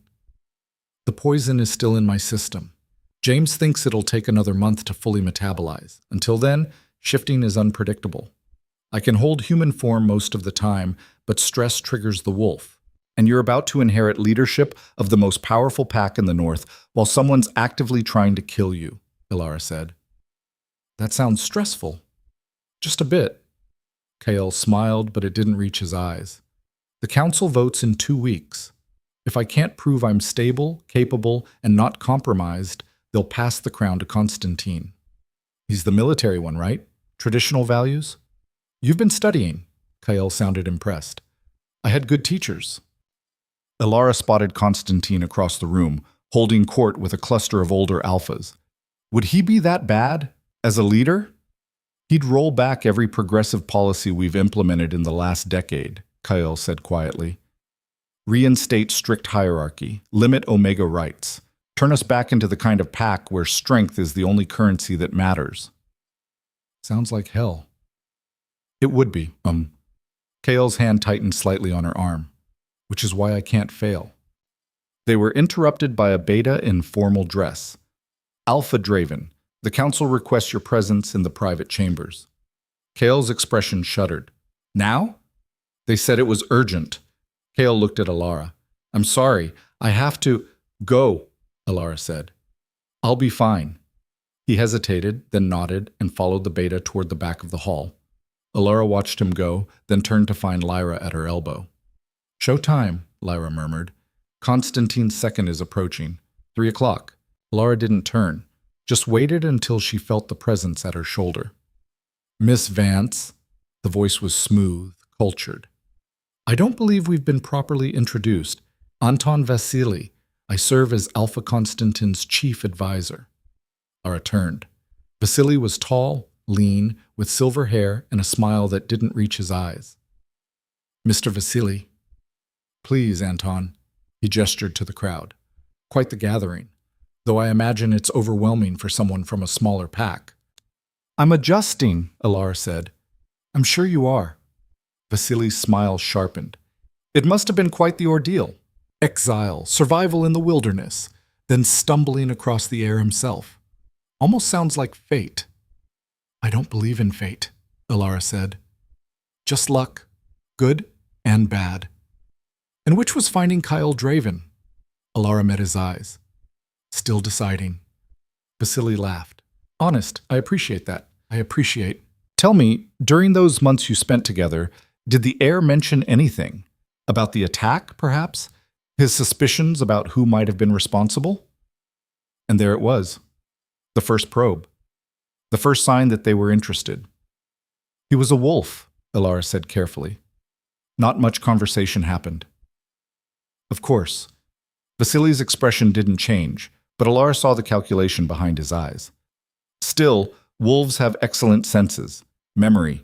Perhaps after he shifted back, he recalled something, a scent, a voice. If he did, he hasn't shared it with me, Alara said. I'm just the Omega who happened to be there, not exactly privy to pack secrets. Vasily studied her for a long moment. Well, if you do remember anything, Miss Vance, I hope you'll share it. These are dangerous times. The pack needs unity, stability. I'll keep that in mind, Alara said. Vasily bowed slightly and melted back into the crowd. Lyra appeared beside her. Well done. You didn't give him anything. But I got something, Alara said quietly. He's fishing. Hard. That means they're worried. Good, Lyra said. Let them worry. Done. The attack came 2 nights later. Alara was in her room, reading through files Chen had sent her, when the lights went out. Not just in her room, the entire compound. She heard shouts in the distance, the sound of boots running. Her door burst open. Not Lyra. Not any of the security team she'd been introduced to. A man in dark clothes with a weapon she couldn't identify in the dim light. Alara dove behind the bed as he fired. Not a gun, something that hissed and sparked. Tranquilizer, maybe? Or another delivery method for poison. The bed exploded in feathers and fabric. She scrambled for the bathroom, grabbed the only weapon she had, a heavy ceramic vase, and waited. The man came around the corner and Alara swung with everything she had. The vase shattered against his head. He went down hard, but not out. She ran, bursting into the hallway, and nearly collided with another figure, Vera, armed, dangerous. Get behind me, Vera snapped, raising her weapon. The man from Alara's room staggered into the hallway. Vera shot him twice, center mass, professional. He dropped. Move, Vera ordered, grabbing Alara's arm and hauling her down the corridor. Safe room, now. They ran through chaos. Emergency lights casting everything in red, guards fighting with intruders. The sound of wolves snarling somewhere below. Vera shoved Alara through a reinforced door into a concrete room with no windows and sealed the entrance behind them. What's happening? Alara gasped. Coordinated attack, Vera said, checking her weapon. Professional. They took out power, communications, and hit 3 targets simultaneously. What targets? Kyle, his father, and you. Alara's blood went cold. Did it work? Don't know yet. Vera moved to a panel on the wall and started working some kind of manual backup system. Stay quiet, stay ready. They waited in the dark for what felt like hours, but was probably only 20 minutes. Then the door opened and Lyra appeared, covered in blood that didn't seem to be hers. They're contained, she said. Kyle's alive. His father's alive. 4 attackers down, 2 captured. And the one from my room? Alara asked. Dead, Vera said flatly. I don't miss. They emerged into a compound on high alert. Guards everywhere, medical teams rushing past. And in the main atrium, 2 men on their knees with weapons trained on them. Kale stood over them, and Alara barely recognized him. His eyes were gold. His hands were partially shifted, and the rage coming off him was almost visible. Who sent you? He asked, his voice barely human. The prisoners didn't answer. Kale grabbed one by the throat and lifted him off the ground. I asked you a question. Kale, his father said from a wheelchair nearby, looking pale but alive. Control yourself. They tried to kill you, Kyle snarled. They tried to kill her. I want names. You won't get them, the prisoner choked out. We're dead no matter what. At least this way our families live. Kale dropped him and turned away, breathing hard. Ilara stepped forward before she could think better of it. She crouched in front of the prisoner, meeting his eyes. "Your family doesn't have to die," she said quietly. "Help us. Give us something we can use, and I'll make sure they're protected." "You?" The prisoner actually laughed. "You're nobody. An Omega.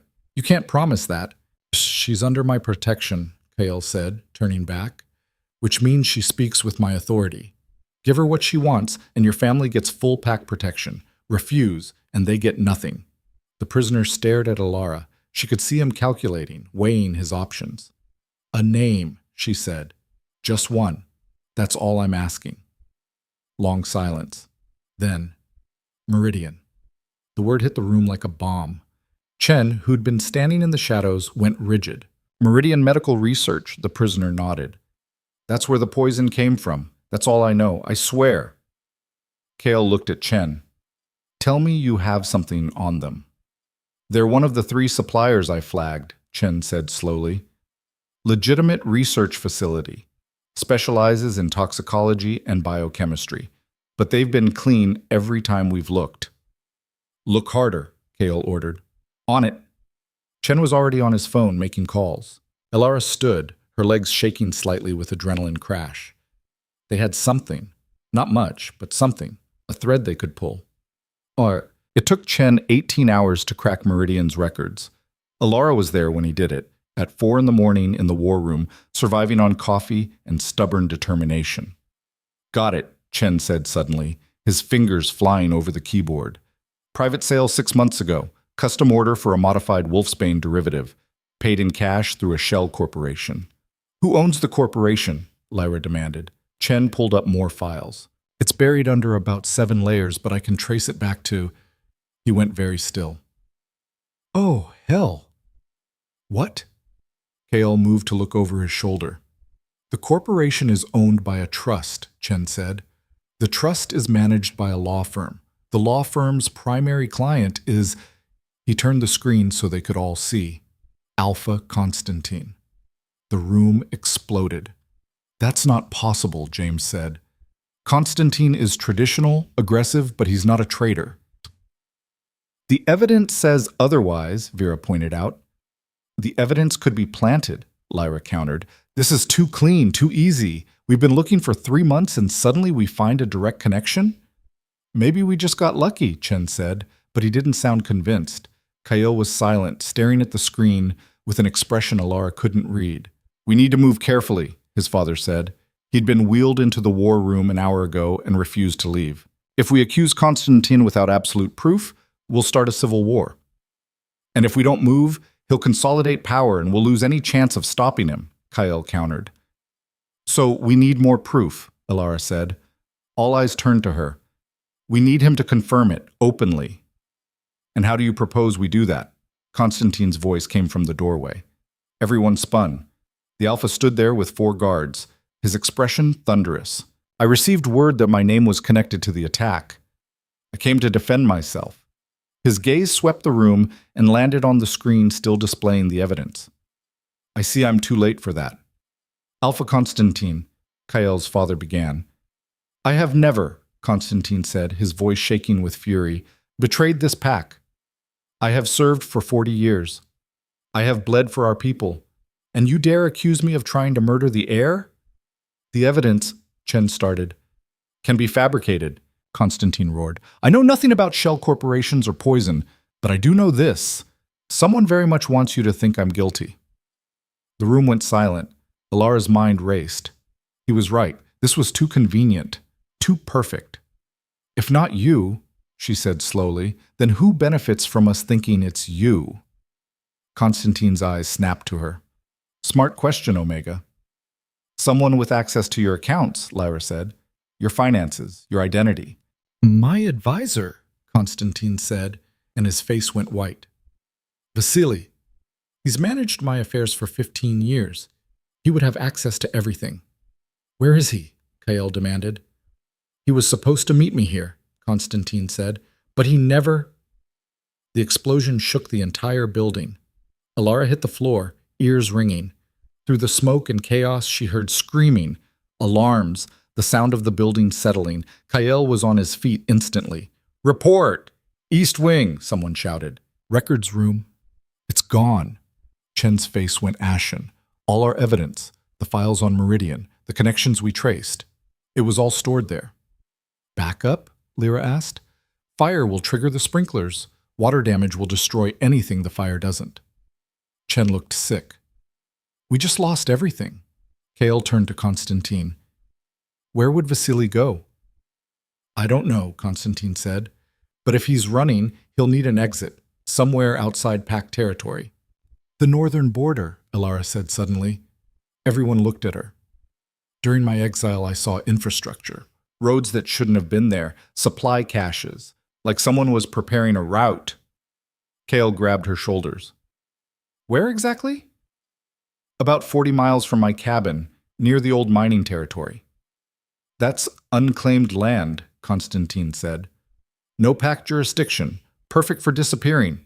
Kael was already moving. "Lyra, gather a team. We leave in 10 minutes. "You can't go," his father said. "You're still recovering. If Vasily is behind this, then I'm going to finish it," Kael said flatly. He looked at Ilara. "You're staying here, under guard. No arguments." Ilara opened her mouth to argue anyway, and the second explosion hit. This one was closer, bigger. The floor buckled and Ilara felt herself falling, the world tumbling sideways. Someone grabbed her, Kael, his arms wrapping around her as they fell through smoke and darkness. They hit something hard. Pain exploded through Ilara's side. Above them, she could hear the building groaning, settling. "We need to move," Kael said, coughing. "Now!" He pulled her up and they stumbled through the wreckage. The corridor was barely recognizable. Walls collapsed, ceiling sagging, and ahead, a figure silhouetted in the emergency lights. Anton Vasily. He had a weapon trained on them. "I'm impressed you figured it out," he said conversationally. "Truly. I thought framing Constantine would occupy you for at least another week." "Why?" Kael demanded. "What could possibly be worth this?" "The future," Vasily said simply.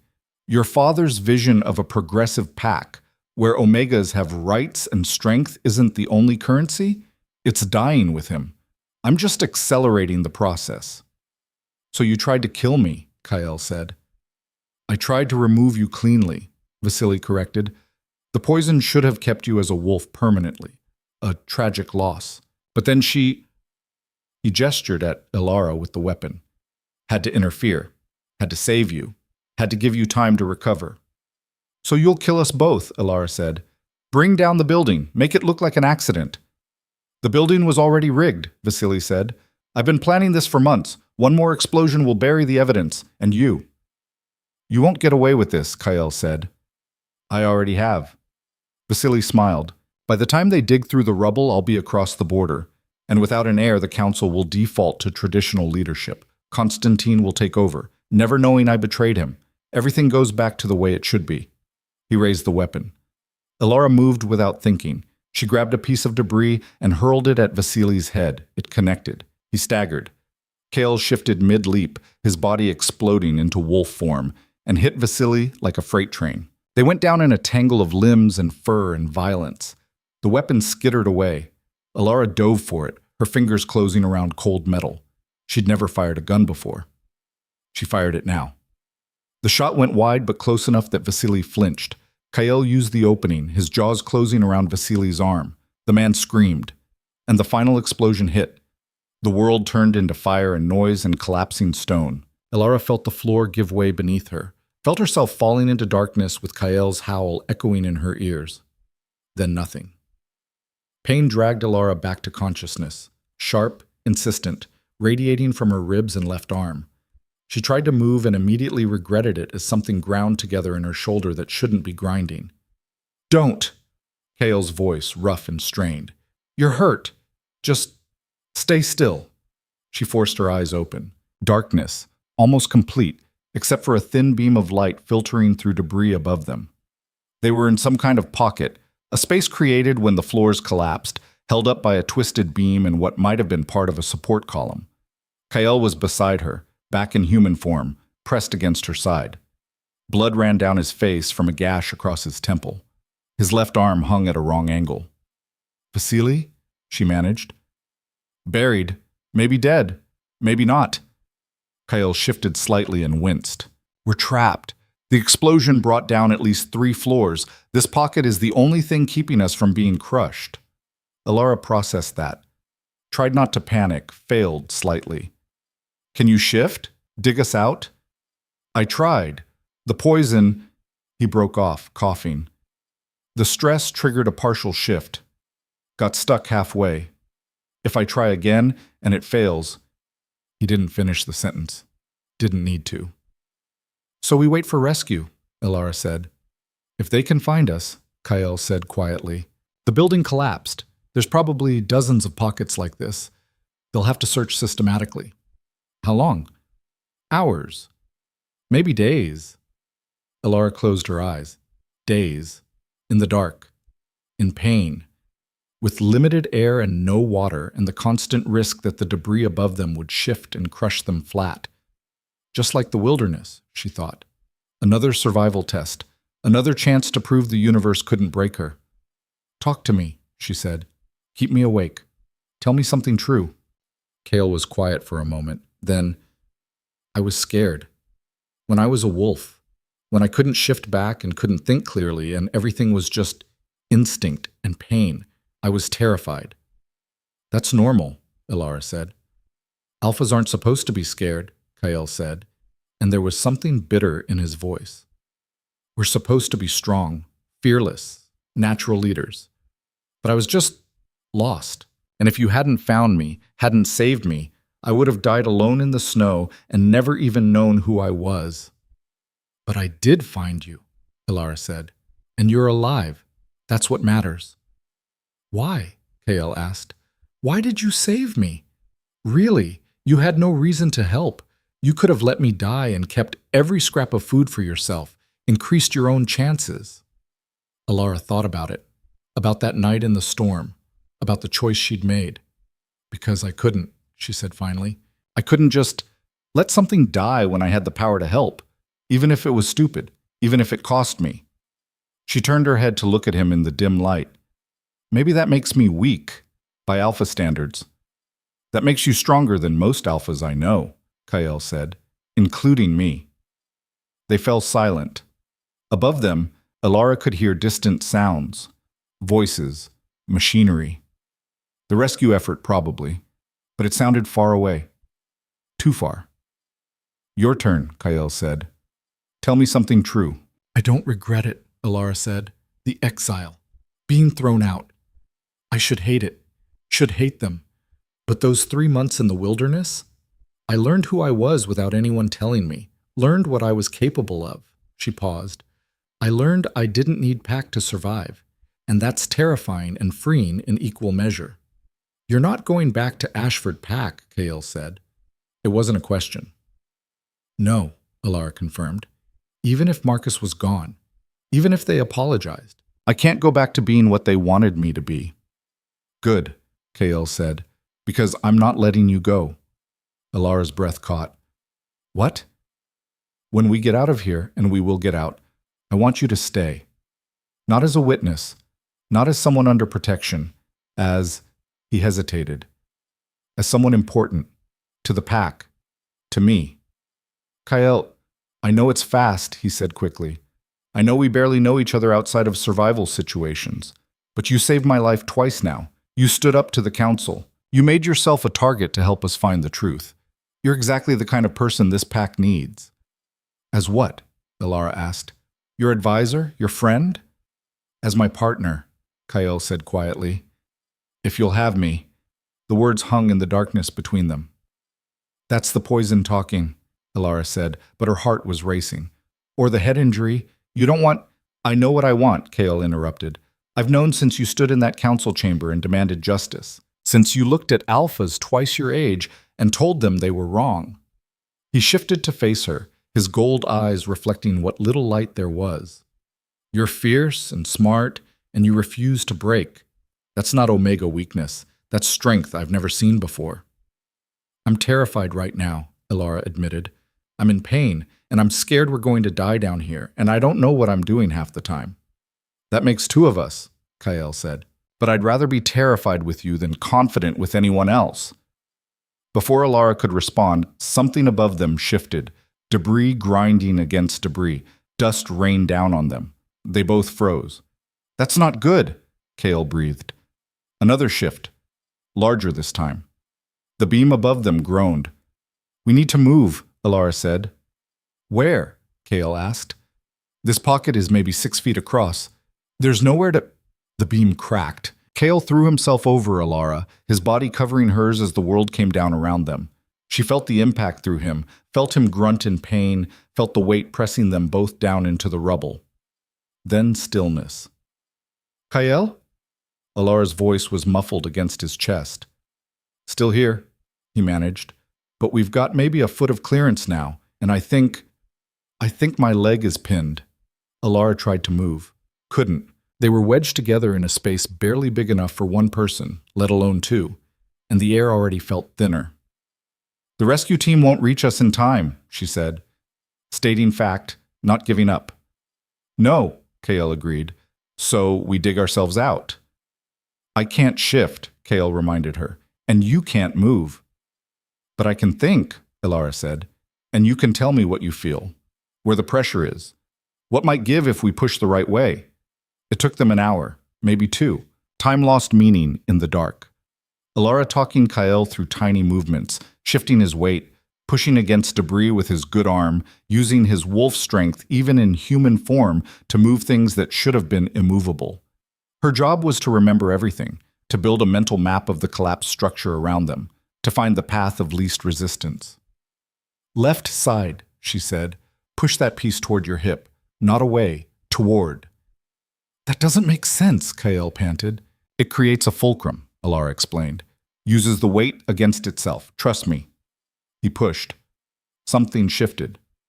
Not collapse, expansion, an extra inch of space. Again, Alara said. Harder. Kael pushed until she heard him grunt with pain, more movement, more space. Now your leg, Alara said. Can you pull it free? He tried, failed, tried again. And suddenly he was moving, extracting himself from the pin, and they had room to breathe. How did you know that would work? Kael asked, gasping. I didn't, Alara admitted, but I've spent 3 months learning that sometimes the solution is counterintuitive. You don't always fight against the problem. Sometimes you work with it. They kept going, inch by inch. Using Kael's strength and Alara's strategy, moving debris, creating openings, following the thin threads of air that suggested a path to the surface. 6 hours after the collapse, Alara saw light, real light, not filtered through debris, but actual daylight. There, she said. Do you see it? I see it, Kael confirmed. They pushed toward it, Alara using her good arm, Kael using everything he had left. The opening was small, maybe 2 feet across, but it was there. Kael went first, pulling himself through and then reaching back for Alara. Give me your hand, he said. She did. He pulled. Her injured shoulder screamed in protest, but she bit down on the pain and let him haul her through the gap into blessed, beautiful daylight. They collapsed on a pile of rubble that used to be the East Wing. Around them, the rescue effort was in full chaos. Heavy equipment, medical teams, guards searching through debris. Someone spotted them and shouted. Within seconds, they were surrounded. Lyra appeared, her face streaked with soot and relief. You're alive! You absolute idiots! You're alive! Vasily? Kael asked immediately. Pulled him out an hour ago, Lyra said. Barely alive. In custody. Medical team is keeping him stable enough to face trial. She paused. He's been talking. Trying to cut a deal. Named his accomplices. The whole conspiracy. Kael sat up straighter despite his injuries. Who? 3 council members, 2 advisors, and a dozen support staff across 5 departments. Lyra's expression was grim. It goes deeper than we thought. They've been planning this for over a year. Constantine was their scapegoat. But the real goal was to put someone on the throne they could control. Who? Alara asked. Marcus Chen, Lyra said, and Alara's stomach dropped. He was supposed to step in as interim leader after Kael was eliminated, He's been feeding them information this whole time. That's not possible, Alara said. He helped us. He found the evidence against Meridian. Evidence he planted, Lyra said, leading us exactly where he wanted us to look, away from him, toward Constantine. Kale's hands clenched into fists. Where is he now? Gone, Lyra said. Disappeared right after the explosion. But we've got his communications, his financial records, everything Vasily gave us to save himself. She looked between them. It's over. We know who the traitors are. We can actually finish this. Medical personnel arrived and started checking their injuries. Alara's shoulder was dislocated, not broken. 3 cracked ribs. Bruises everywhere. Kale had a fractured arm, concussion, and assorted lacerations. Both of them were alive. The council, Kale said as they loaded him onto a stretcher. We need to call an emergency session. Present the evidence, before anyone else can run or destroy proof. Your father already called it, Lyra said. It's happening in 2 hours. Can you walk? I can do better than walk, Kyle said. He stood, refused help, and looked at Alara. Can you? Try stopping me, she said. 2 hours later, Alara stood in front of the council chamber in borrowed clothes with her arm in a sling, watching alphas and betas and omegas file in for the emergency session. Word had spread. The chamber was packed beyond capacity. People standing in doorways, pressed against walls. This wasn't just a council meeting anymore. This was a reckoning. Kael's father opened the session from his wheelchair, looking frailer than ever but with steel in his voice. We are here to address treason, conspiracy, an attempted murder of the heir. The evidence has been secured. The guilty have been named. Today we prove that no one, regardless of rank or service, is above pack law. He gestured to Lyra, who began presenting.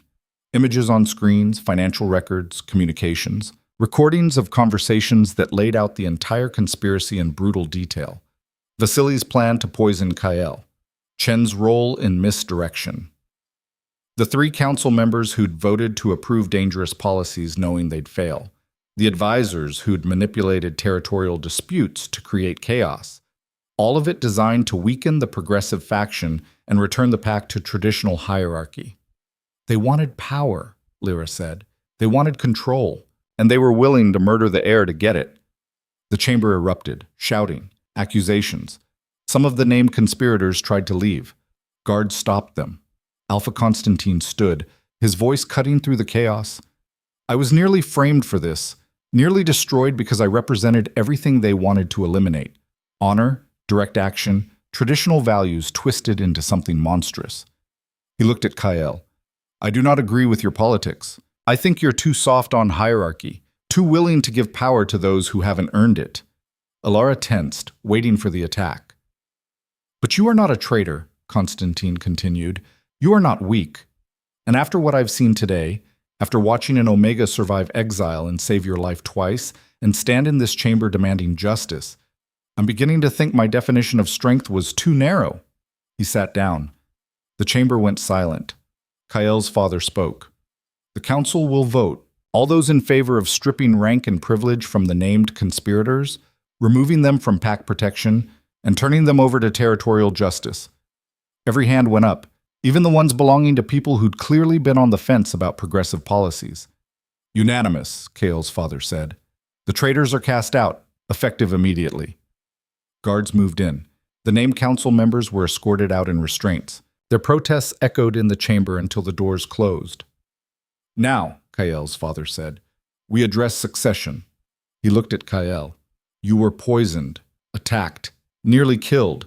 Some would say this makes you weak, compromised. Some would be wrong, Constantine said before Kael could respond. He survived. He fought back. He led the investigation that uncovered the conspiracy. That's not weakness. Other council members nodded, even the traditional ones. But the poison remains in your system, another council member said, an older woman Alara didn't recognize. Can you lead while recovering? I can, Kael said, with help. With advisors I can trust. With people who value truth over tradition. And who would those people be? The woman asked. Kael looked directly at Alara. I want Alara Vance as my chief advisor.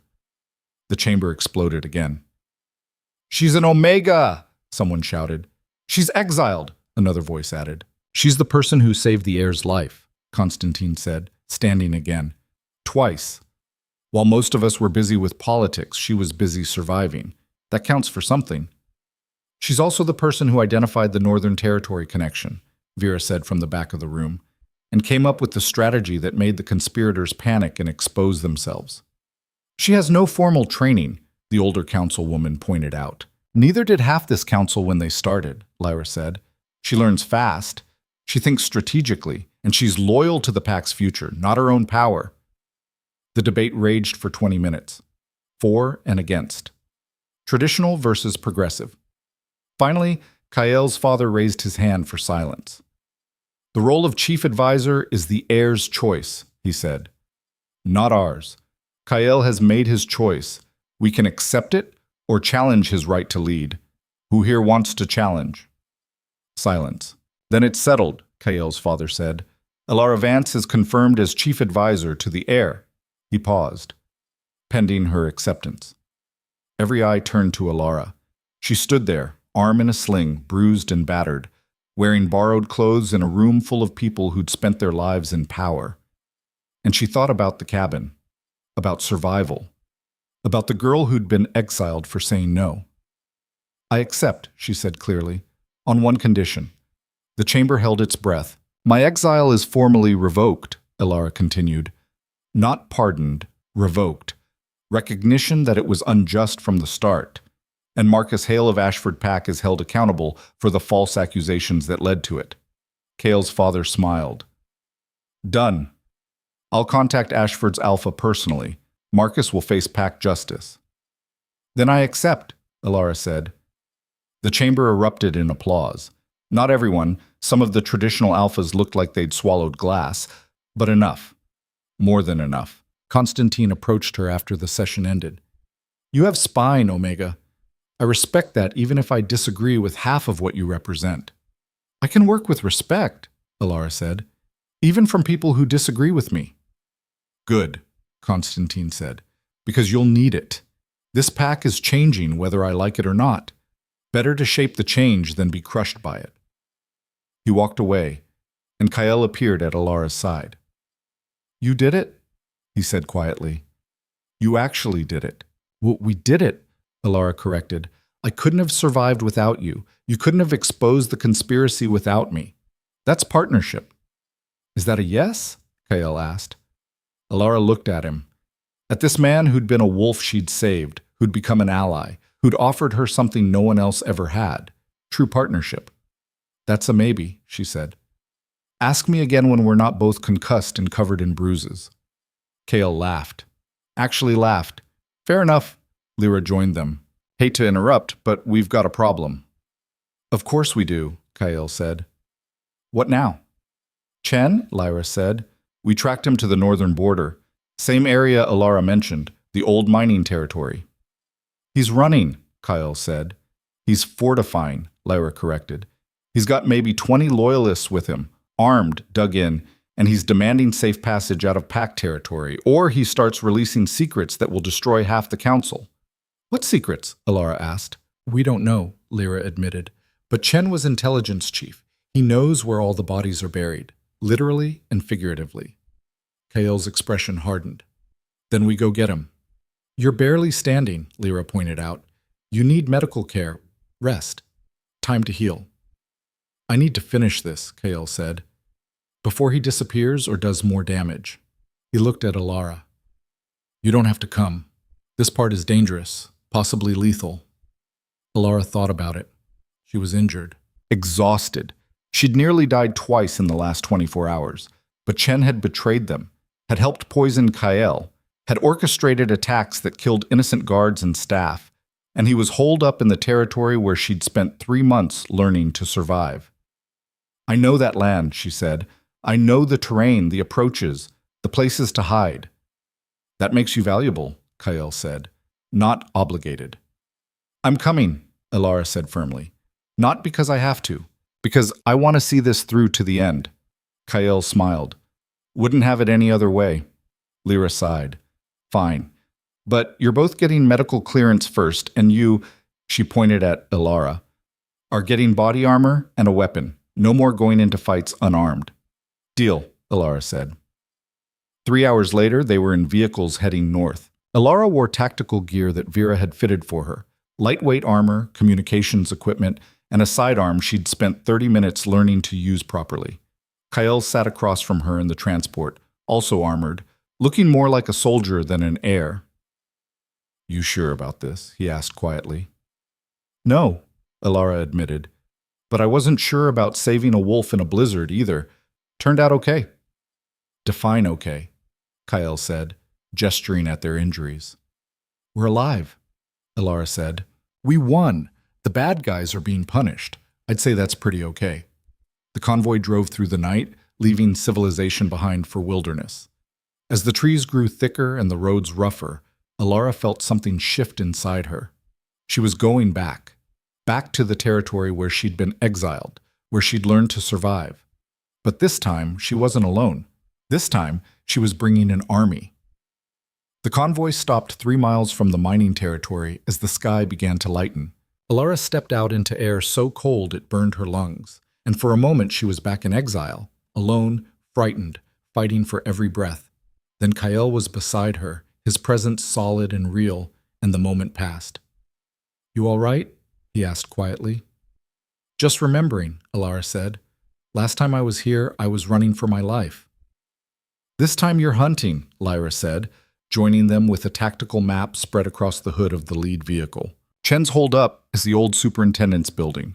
2 stories, reinforced concrete, designed to withstand mining accidents. He's got 20 people with him, maybe more. "Defensive position," Kyle observed. "He's not planning to run, he's planning to wait us out. Or blow the place if we try to breach," Vera added. "Chen knows demolition. He could have the whole building rigged." "So we don't breach," Elara said. Everyone looked at her. "We make him come to us." "How?" Lyra asked. Elara traced a line on the map. "This creek runs right past the building. It's the only fresh water source for miles. In winter, everything else freezes solid. I used it during my exile." "So we cut off his water," Kyle said slowly. "Force him to either come out or die of thirst." "It'll take days," Vera pointed out. "Maybe a week." "We have days," Elara said. "He doesn't. Not if he's threatening to release secrets. That only works if people believe he'll actually do it. The longer he sits there doing nothing, the less credible the threat becomes." Constantine, who'd insisted on coming despite not being part of the security team, grunted approval. "Psychology over force. I'm learning to appreciate your methods, Omega." "Plus," Elara continued, "if we control the water, we control the terrain. He has to come through areas we choose. We set the terms of engagement, not him." Lyra studied the map. "It could work, but we'll need people positioned here, here, and here." She marked positions, "to cover all possible approaches, and we'll need to be ready to move fast when he makes his play." "Then let's get in position," Kyle said. They spent the next hour setting up. Elara led a team to the creek, showing them exactly where to dam it, a natural choke point where rocks could redirect the flow away from Chen's building. Kyle positioned snipers on the high ground. Lyra coordinated communications. By full daylight, they were ready. Elara stood on a rise overlooking the superintendent's building and keyed her radio. "Water's cut off. How long before he notices?" "If he's smart, immediately," Lyra's voice crackled back. "If he's arrogant, maybe a few hours." Chen was smart. Within 20 minutes, 3 figures emerged from the building, heading toward the creek. "Hold fire," Kale ordered over the general channel. "Let them see what we've done." The figures reached the dam and stopped. Even from a distance, Elara could see their body language shift from confusion to alarm. One of them started talking rapidly into a radio. 5 minutes later, Chen himself appeared in a second-floor window with a megaphone. "I know you're out there," his voice echoed across the clearing. "And I know what you're trying to do. It won't work. I've got enough supplies to last 2 weeks." "He's bluffing," Vera said over the radio. "No way he stalked for a siege." "Doesn't matter," Kale replied. "Let him talk." "You want me to come out?" Chen continued. "Fine. But it'll cost you.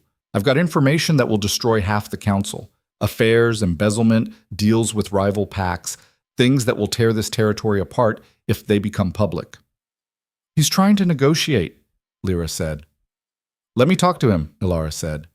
Bad idea, Vera immediately countered. You're a target. He knows you're the one who figured out the territory connection, which makes me the perfect person to negotiate, Ilara said. He'll want to face me. Prove he's smarter. Hale was silent for a long moment. Then, do it, but Vera goes with you, and you wear full comms. First sign of trouble, we pull you out. Ilara grabbed a megaphone from the equipment cache and stepped into the clearing where Chen could see her. Marcus Chen, she called. This is Ilara Vance. I'm coming to talk. Just me and one security escort. No weapons, no tricks. Silence from the building. Then, you've got 5 minutes. Come to the front entrance. Any hostile moves, and we open fire. Ilara and Vera crossed the clearing. Every step felt exposed, vulnerable. Ilara kept her hands visible, her movements slow and deliberate. The front entrance was a heavy steel door that looked like it belonged on a vault. It cracked open and Chen stood there, looking haggard but defiant. He had a pistol in one hand and a dead man's switch in the other. Explosives, he said, seeing Ilara notice the switch. Release this and the building goes up. Me, you, and everyone inside. Keep that in mind. Noted, Ilara said calmly. Can we talk inside? It's freezing out here. Chen studied her, then stepped back. 5 minutes. Then you leave. The interior was exactly what Ilara expected. Industrial, cold, filled with nervous people holding weapons they probably didn't know how to use properly. Chen led them to what had been an office, now converted into a command center. You came alone, Chen said. Brave or stupid? Practical, Ilara replied. You wanted to talk, so talk. What do you want? Safe passage across the border, Chen said immediately. For me and everyone here, full immunity from pack justice. And a head start before you track us. In exchange for what? Ilara asked. I don't release the files. Chen gestured to a laptop on the desk. Everything's ready to upload to multiple news outlets, pack councils, human authorities. One click and it all goes public. What's actually in those files? Ilara asked. Chen smiled. The truth. About how many council members are in debt to rival packs. About the Alpha's secret cancer treatment that's bankrupting pack resources. About territorial deals made without council approval. He paused. About Kyle's mother. How she really died. Ilara felt ice slide down her spine. What about his mother? She didn't just die of cancer, Chen said. She was poisoned, slowly, over months, by someone close to the family, someone who wanted to destabilize the Alpha and make him vulnerable. He leaned forward. Someone who's still in power, still trusted. You're lying, Ilara said. Am I? Chen turned to the laptop so she could see the screen. Files. Medical records. Communications. I have proof. And if it comes out that the Alpha knew and covered it up to avoid civil war, this pack tears itself apart. Ilara stared at the screen, her mind racing. If this was true, if Kyle's mother had been murdered and no one had been held accountable, it would destroy him. Destroy his father. Destroy everything they'd been fighting for. So what's your play, So, she asked quietly. You release this and run while we're dealing with the fallout? Something like that, Chen agreed. There's a problem with your plan, Ilara said. What's that? I don't believe you have the files. Chen's smile faltered. They're right here. You have something, Ilara interrupted. Partial records, maybe. Fragments. But you've been in intelligence for 15 years. If you actually had proof of murder, you would have used it already. To gain power. To blackmail your way into a better position. She stood. You're bluffing, and I'm calling it. You're wrong, Chen said, but there was uncertainty in his voice now. Then prove it, Ilara said. Show me the evidence, real evidence, not implications and possibilities. Chen's hand tightened on the dead man's switch. You're taking a hell of a risk. So are you, Ilara said, because if I'm right and you're bluffing, you just lost your only leverage, and if I'm wrong, she shrugged. Then you release the files and we all deal with the consequences. But at least we'll know the truth. Chen stared at her for a long moment. Then, slowly, his shoulders sagged. You're right, he said quietly. I have pieces, suspicions, but nothing concrete. The real files were destroyed years ago. I was hoping you'd believe the threat without verification. Bad bet, Alara said. Why? Chen asked. Why risk it? Why not just give me what I want to avoid the possibility? Because I grew up in a pack that valued peace over truth, Alara said. That let injustice slide to avoid conflict, and it made us weak, made us vulnerable to people like you.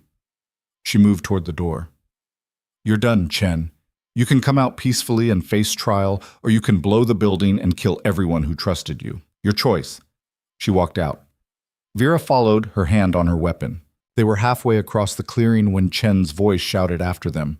You're making a mistake. Probably, Alara called back without stopping. I make lots of them, but I survive them. They reached the perimeter and Kael grabbed Alara's arm. What happened? He's bluffing, Alara said. No real leverage, just threats and hope. We'd be too scared to call them. You're sure? Lyra asked.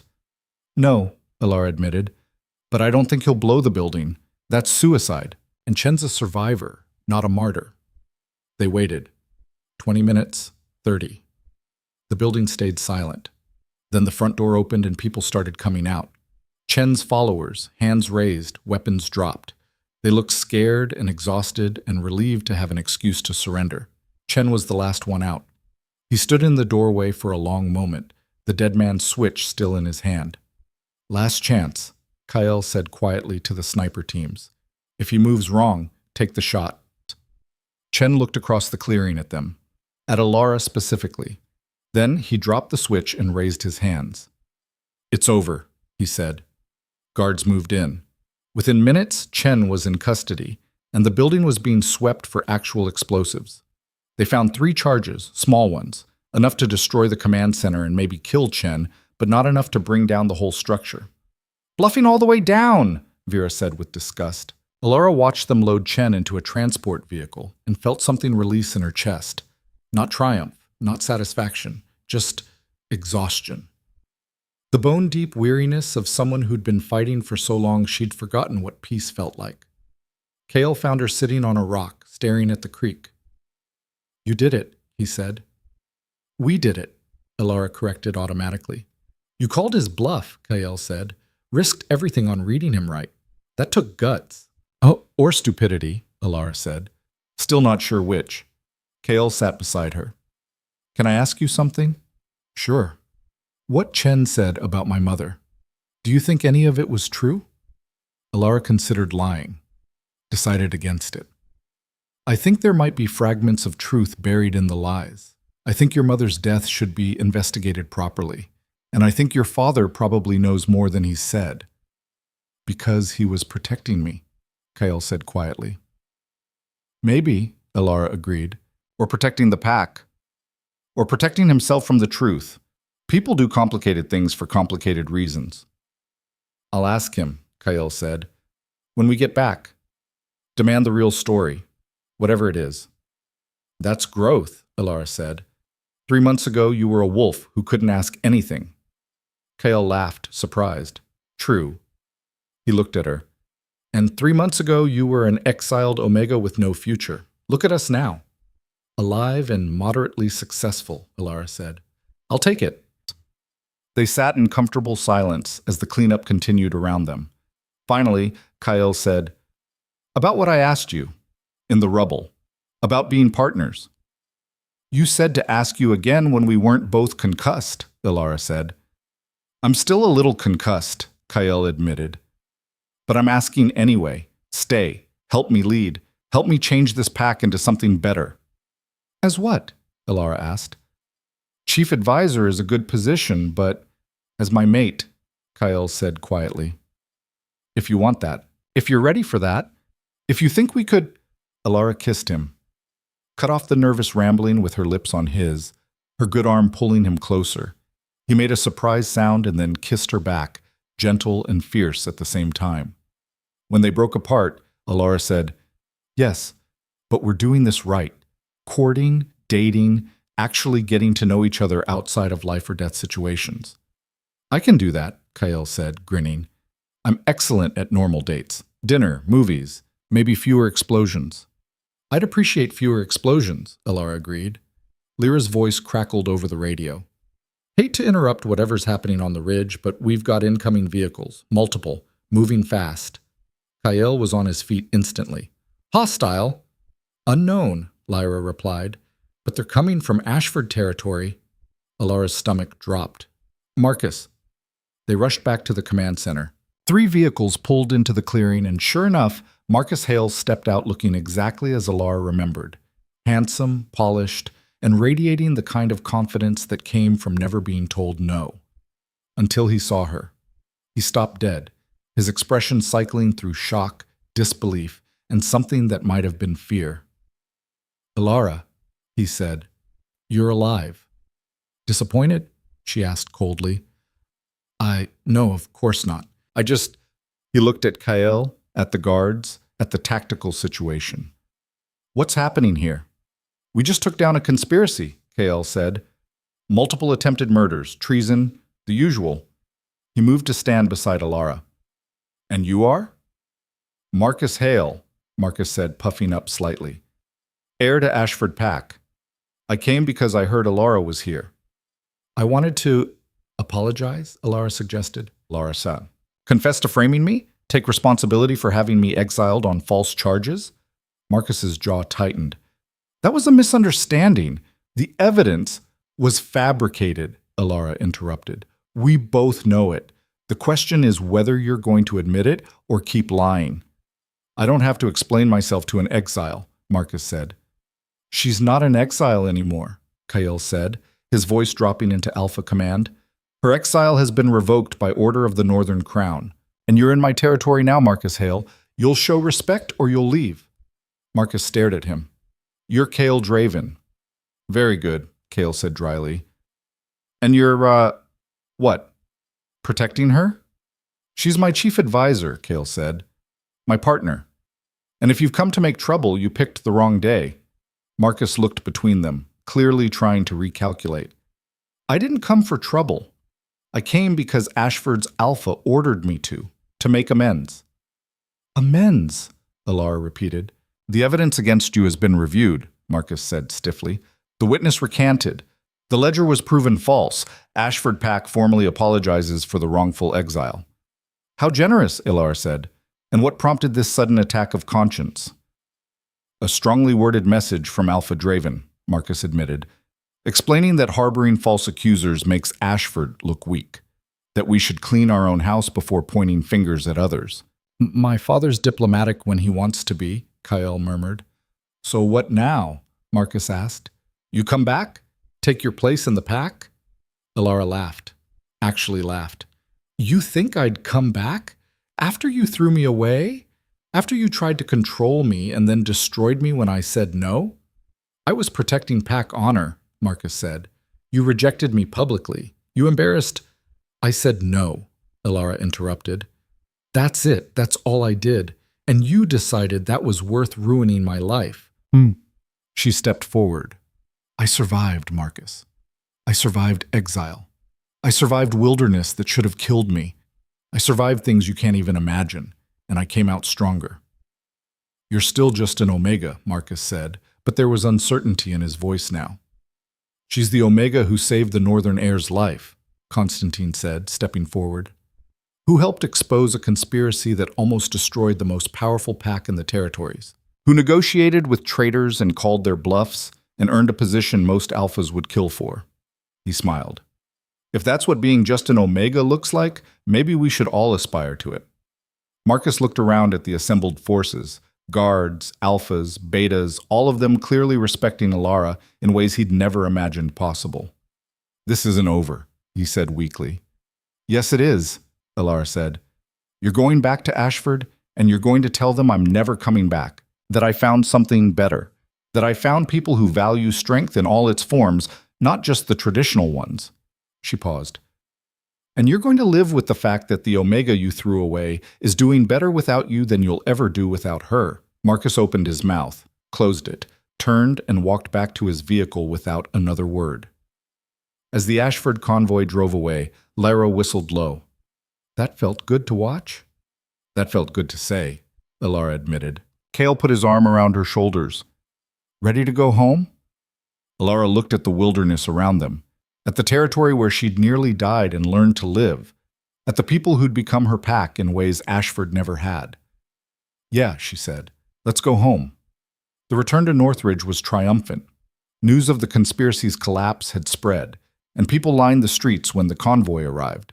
Not all of them were cheering. Change made people nervous, but there was respect there, recognition. Cale's father was waiting in the council chamber, looking frailer but somehow stronger too. "It's done?" he asked. "It's done," Cale confirmed. "Chen is in custody. The co-conspirators are being processed. The pack is secure." "Good." The old Alpha looked at Alara. "And you? I hear you were instrumental in bringing this to an end." "I helped," Alara said. "She did more than help," Constantine said, entering behind them. "She led, and she has my support going forward. Whatever that's worth." "It's worth considerable," Kyle father said. "Welcome to the pack, Alara Vance, officially and permanently." That night there was a formal gathering, not a celebration, too many had died for that, but a recognition of sacrifice, of change, of the future they were building. Alara stood on a balcony overlooking the great hall, watching people mingle below. "Overwhelming?" Kyle asked, joining her. "A little," Alara admitted. 3 months ago, I was nobody. Now I'm someone who matters," Kyle finished. "Someone people look to. Someone who changed the course of pack politics." "I just survived," Alara said. "That's all anyone can do," Kyle said. "But you survived with grace, with intelligence, with compassion even for people who didn't deserve it." He took her hand. "That's not nothing." "No," Alara agreed. "It's not." "I talked to my father," Kyle said quietly, "about my mother, about what Chen said." "And?" "Some of it was true," Kyle said. "The cancer was real, but it was accelerated. Someone had been poisoning her. Small doses, undetectable until it was too late." His voice went rough. "My father knew. He investigated quietly. Never found proof strong enough to act on. And he didn't tell me because he thought I'd do something reckless." "Would you have?" Alara asked. "Probably," Kyle admitted. "But now I understand why he made that choice. Sometimes you protect people by not telling them everything, even when it hurts. What will you do with the information?" "Keep investigating," Kyle said, "but carefully, quietly, until we have real proof. Then," he shrugged, "then justice. Real justice, not revenge." "That's growth," Alara said. "I'm learning from the best," Kyle said. Weeks passed. The pack stabilized. Chen and his co-conspirators were tried and found guilty. Most were exiled, the same punishment Alara had faced, which felt appropriate. A few, including Vasily, were executed for attempted murder of the heir. Alara settled into her role as chief advisor. It was harder than surviving in the wilderness in some ways. Politics required patience, diplomacy, the ability to navigate conversations where people said one thing and meant another. But she learned, she adapted, and slowly she changed things. Omega rights were expanded. Hierarchy became more fluid. Strength was redefined to include intelligence, resilience, compassion. Not everyone was happy, but enough people were. And that was enough. Spring came, the snow melted. And on a clear morning, 6 months after her exile ended, Alara stood in front of the pack assembly with Kyle beside her. "Alara Vance," Kale's father said from his chair. He was too weak to stand now, but his voice still carried authority.